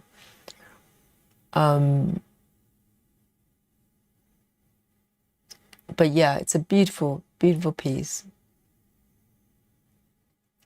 And this one I'm going to be stitching is 3/8/20.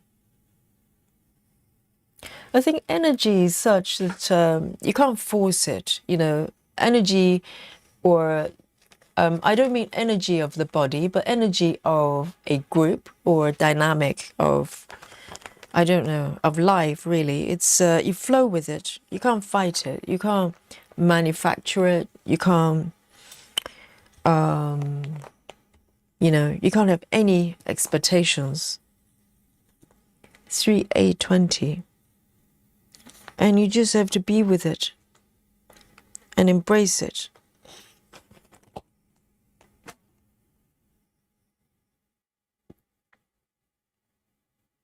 Oh, Jackie says, no, I didn't mention it, just saw it on here.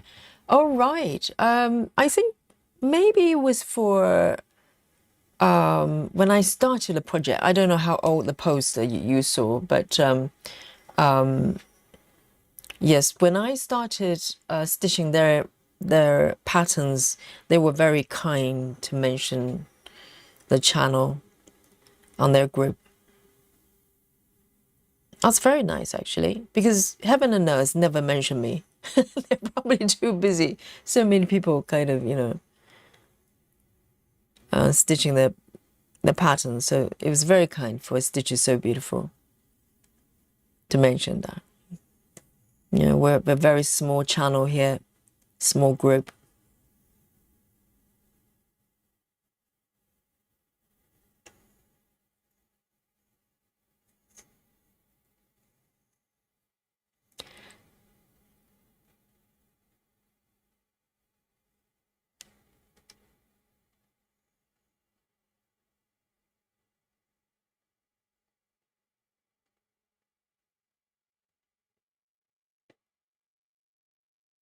Oh, Jackie James, it was posted 1 hour ago, really? Oh, that's so kind of them. That's very nice. Thank you, Stitch Is So Beautiful, for mentioning Yogi.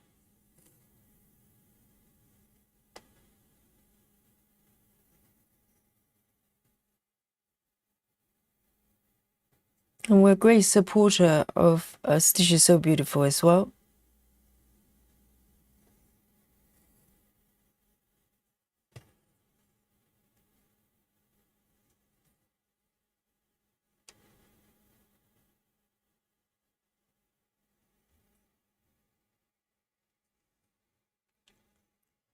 Michelle says, ethereal love has a lot and lots of confetti, but the flowers look amazing. I know. I think I only have two patterns from Stitches So Beautiful, but both of them are beautifully charted. And this one obviously has it's larger and more colors, so more color changes. But I think it's still within, you know, quite healthy balance. I mean, with Heaven and Earth charts, sometimes you kind of go, really? You know, do you really need like 15 different colors to compose the head of a bumblebee? You know, you kind of wonder slightly. But and also you know, last few days I've been playing with charting as well, and it's quite interesting.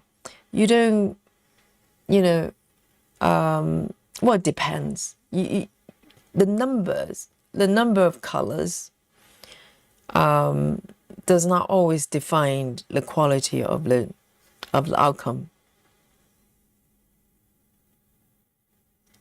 I like to think the more colors, the better, and it probably some truth to that, but it depends. And I don't think you need 15 colors to you know, to form a head of a bumblebee, tiny little bumblebee.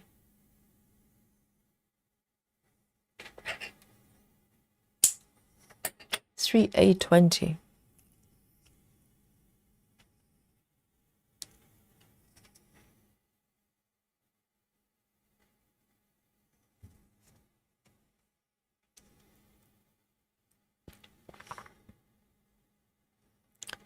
And Michelle, I think the piece you mentioned is also by the same artist as well, isn't it? So a lot of flowers, a lot of colors and heart shape as well.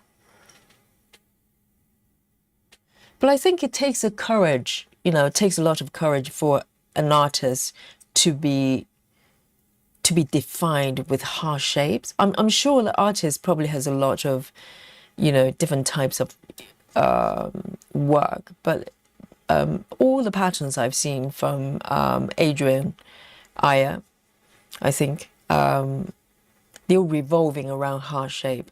And it's quite tricky, isn't it? Because if you're kind of defined by that as your signature theme, does it make it hard to move on to other things?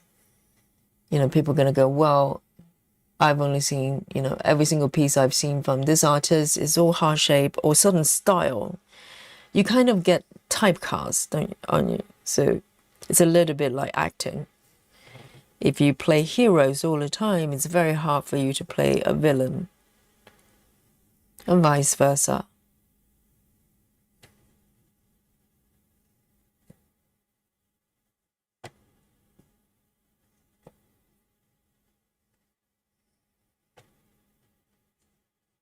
I'm going to move it over here and park.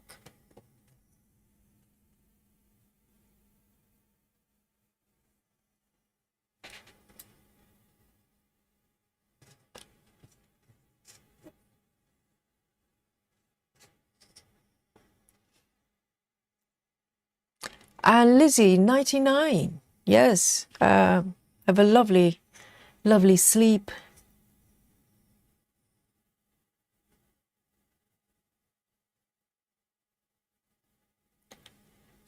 I quite like this one. I'm going to do a few more stitches.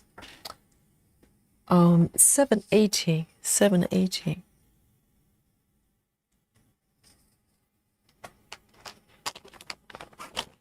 I remember when I started streaming, because you know, it was the first time I ever attempt streaming, and no one was watching, so I would just talk to myself, which is, you know, quite relaxing actually, because I had no pressure on what I'm supposed to be talking about. Not that it's a pressure to follow the chat, but I could just, you know, freestyle and talk about whatever I wanted. So if you watch kind of earlier streams, it was literally like that. So I'm quite used to it. I can do monologue for a long time. And I think that's probably sort of quite a lot of radio presenters do, isn't it? They literally just pick a theme and they just go off because they have no one to talk to. They're literally just talking to themselves, to an audience, but the audience can't always interact with the radio host. So it's a little bit like that.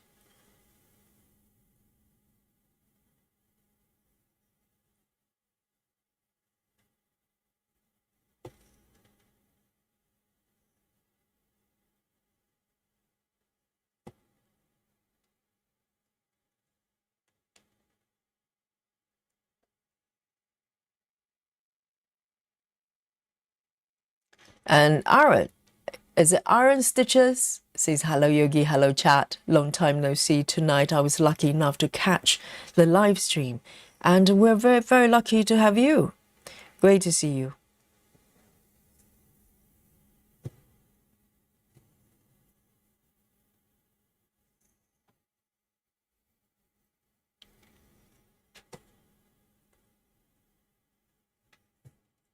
And I remember I heard an interview of one of the radio presenters in the UK, and he was known for monologue. He would just, go off a topic and just keep going. And it's quite interesting to listen to. And then he was talking about a lot of other people trying to do the same thing as he did. And they probably thought it was quite easy because you literally just keep talking. And so some of them try, and it's actually quite hard. And that's why, even with radio presenters, they sometimes have certain topics, they have like news items or whatever it is, just in case they run out of things to say. So it's not actually that easy to just freestyle. But, if once you get used to it, you just do it.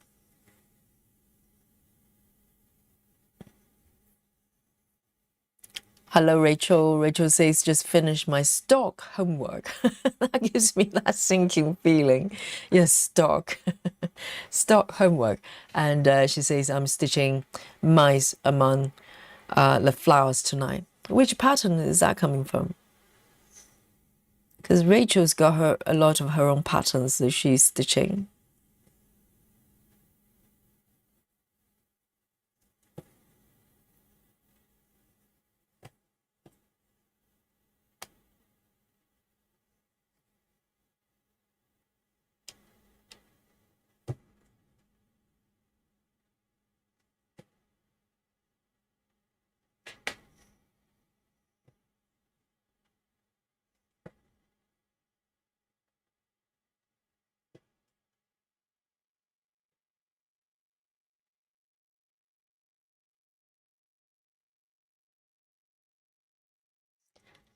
And Chelsea says, interesting theory. She says, I feel like if you have a busy brain, it makes monologue easier. Ah, interesting. I don't know if I have a busy brain, but my brain is kind of, it needs distraction in order to stay healthy. So a lot of times, well, I suppose when I'm stitching and I interact with the chat, or I just take off, if I think of something, I'll start talking about it.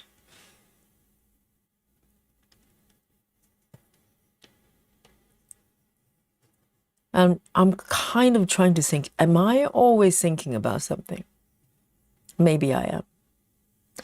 But sometimes all it takes is, like a keyword, and it reminds you of 10 other things that you want to talk about. And you just take off.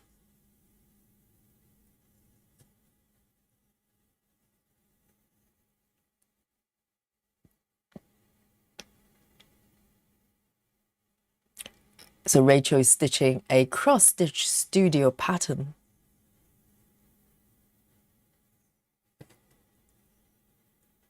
Yes, and Rachel, you were stitching a piece, your own pattern.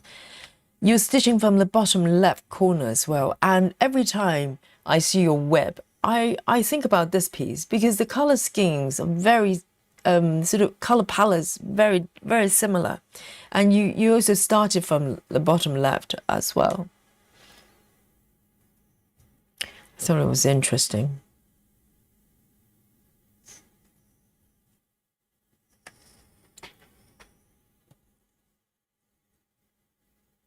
One, two, one, two. Okay, so I'm going to just do one more color. So it's 10 past 12 here. So I'm going to just do one more. And I will be, oh, this one popped off. Okay then, I'm going to fudge. And then I am going to share with you my stitch count as well, if you're interested. Here we go. Let me end this one here.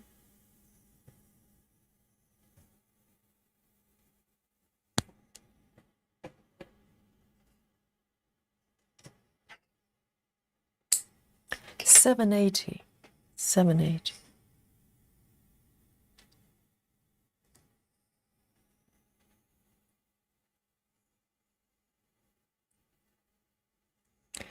Ah, so that piece is called Enchanted Desert.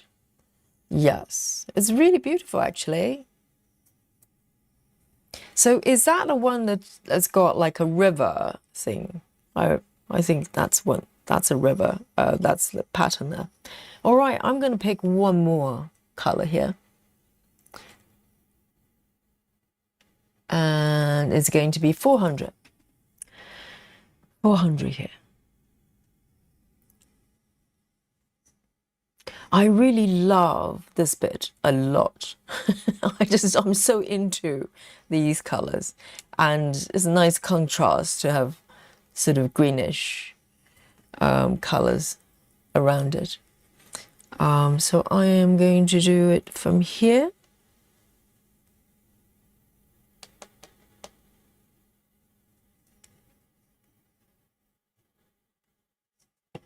And pull in a few more stitches.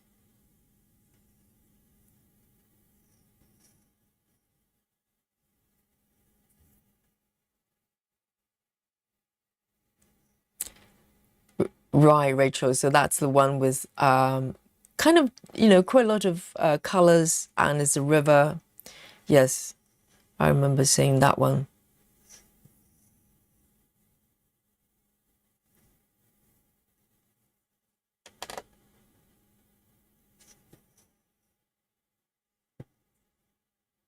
And I hope the kittens, they're doing really well. Oh, we need a kitten update. I love to see those photos. And their eyes are still blue, aren't they? They're so young.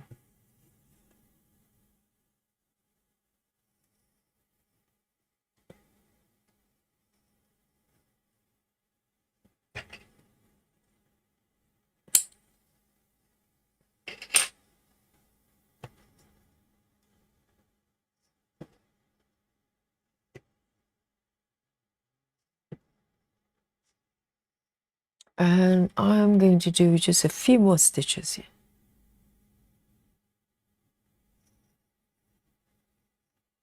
Yes, please, Rachel. Those pictures are therapy. Those pictures of those kittens.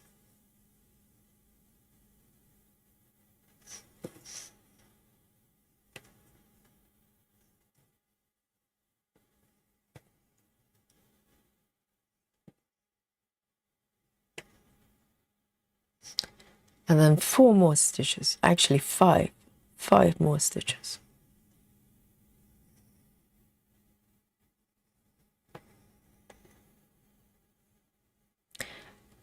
Rachel says their eyes have actually already changed. They changed it 6 weeks, fairly earlier on. All right, so to the last update, I saw the eyes were still quite blue. So they have changed in 6 weeks. I think you know they're really, really young if the eyes are blue.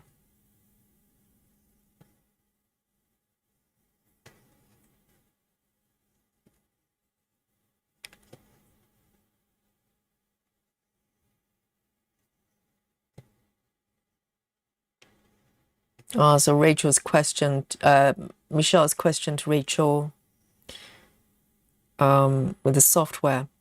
And Michelle, you're kind of playing with charting as well, aren't you? What program are you using?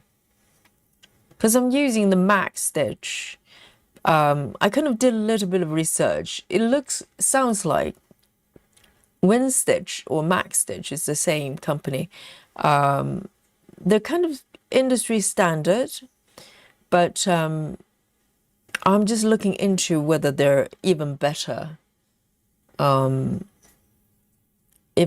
programs.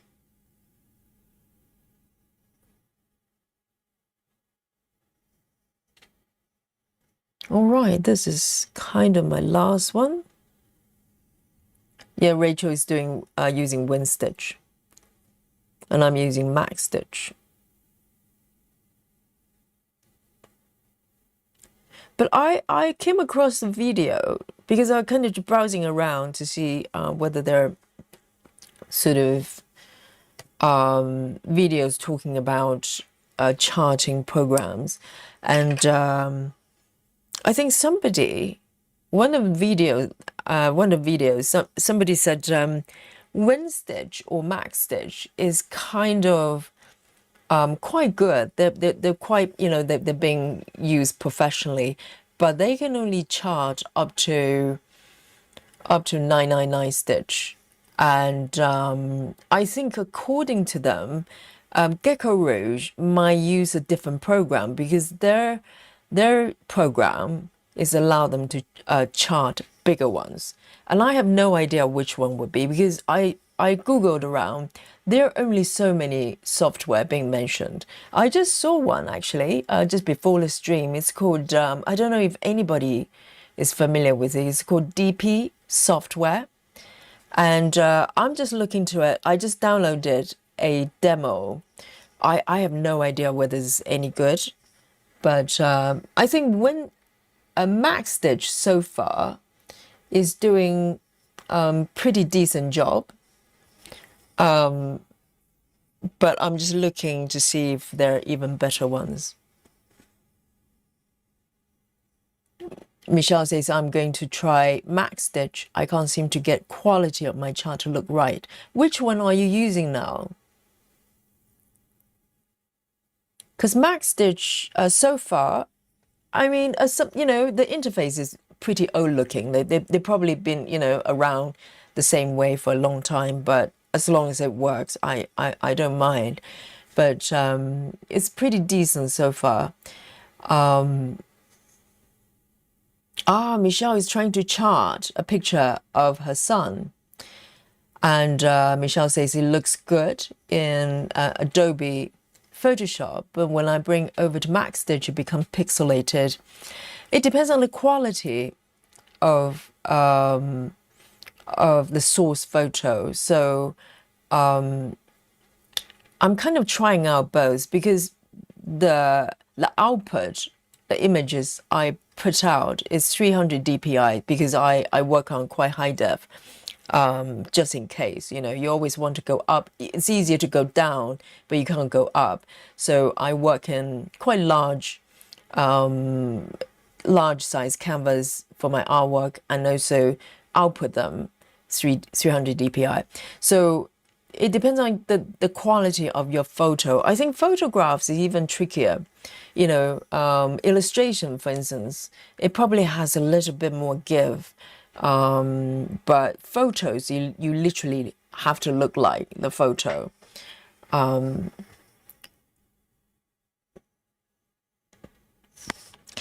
And Rachel says, yes, they can only charge up to 999 stitches. So if you have a bigger pattern, you have to break the photo in two and chart two halves, like Hay does for the cat library. But the difference is, though, Hay actually create two charts. I don't know whether that's deliberate, but if you look at my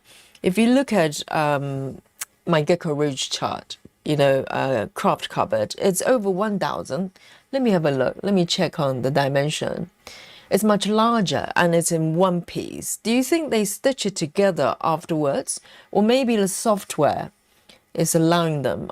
I'm just opening up my Gecko Rouge chart to have a check. So this is my Gecko Rouge chart. So Gecko Rouge chart width, it's over 1,000. So it's 1,114 by 815, which is not a problem, but it's over 999. So I don't know whether they chart it, in two pieces and then somehow join them together. Is that even doable? Or they're using a program that allows them to do that. But I don't know what program they use. There are only so many names out there.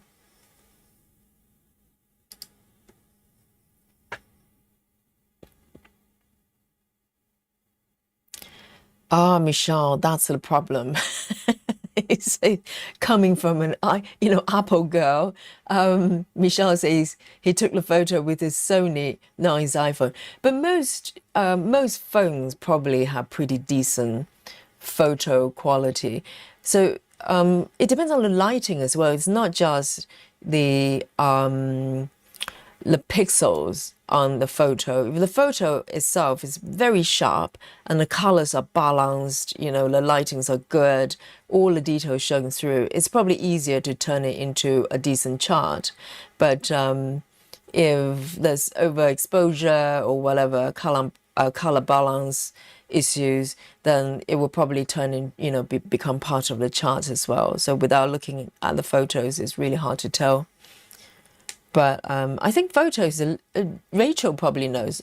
I don't know whether Rachel has done photos, literally, charting photos. I've never done that, but I wonder if it's trickier to do because you really have to be very, very, pixel perfect, literally, for it to come out well. And I have seen stitchers charting the pictures of their own mom, etc., as a tribute. But unfortunately, the photos just not very good source photos. So even though they spend a lot of time stitching the piece looks like the photo, which is probably not best quality. So.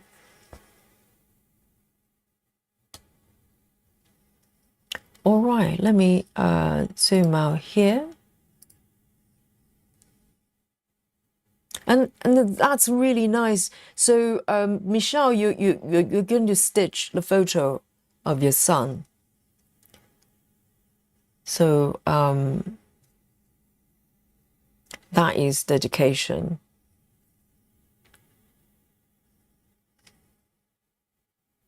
So, Michelle, you're probably not going to stitch a photo of your son with a girlfriend, right? That's probably out of your menu. So it's probably solo, just the son. All right then, guys, let me show you what I've got here. And I really enjoyed it. It's really nice and relaxing. And so today I kind of filled in this area a little bit. And trying to bring it sort of somewhat diagonal, not strictly, but today, and then did a little bit of brown area here as well. I don't know what it is. I think the center of a flower, and some beautiful oranges and burgundy as well. Ah, okay. Michelle says it was a photo he took of a little boy in Waikona, like a random person. A boy? Like a random boy? And is that just for private stitching? Michelle says no girl stitching. I knew it. I knew it. What about wedding photos? At some point, they're gonna get married, okay? How about wedding photos? I'm trying to get Michelle triggered, you know. And Rachel says, I have tried some personal photos, just see how they will look to play around it, but it's not, but not other than that. Yes, I think it probably hinges on the source photo, isn't it? Because there are certain things you can tweak, but at least for my old Mac, you know, using the software, it's very fiddly if you want to do meaningful changes from the software after it's charted. And there's probably some smoothing you can do, but my strategy at this point is to look at the output and then fix my artwork, see if I can modify it in some way so it's going to be charted better, rather than trying to fiddle with Max Stitch, because it looks quite primitive, I have to say. I know it's probably used by a lot of professional charters, but this is what we have with charting. Clearly, it's not a big market. There isn't a lot of people investing, you know, creating these softwares, the sort of charting software. So there are not that many to choose from. And, you know, Max Stitch just looks like it was created maybe in 1992 or something like that. And, but yeah, so we'll have to work with it. And Lucy says, it looks so good. I was babysitting and need to play with my granddaughter, Gigi. Oh, what a lovely name. Have a great night. Yes, and you too, Lucy. And, you know, hope to catch you soon and enjoy your time with the granddaughter. It's lovely. And Michelle says, I'm actually stitching ethereal love for his girlfriend. Really? I do not believe you, Michelle. I do not believe you. And also, that piece is probably going to take about 15 years. You know, to finish. So which girlfriend are you talking about? It's going to be the girlfriend of your grandchild. All right. On that note, I think this piece will probably take me 15 years minimum to stitch, but I'm enjoying it. I'm enjoying it. So, you know, a good part of this year, I finished this corner here. So I'm looking for the remaining of the pattern. And let's have a look. So guys, let me show you the markup quickly here, in case you haven't seen the chart in its full glory. And this is called Vibrant Fusion by Adrian, Eyre. And it's from Stitches So Beautiful. And let's have a look. Oh, Michelle says, I'm 18%. You're kidding me, Michelle? Because Michelle got this pattern, I'm pretty sure, the same time as me. Is that correct, Michelle? And what size is it? Is it a mini or is it regular or whatever? And you were 18%, guys. I'm under 1%, okay? And I'll show you in a bit of my progress. So this is what I'm stitching today. Bottom corner here.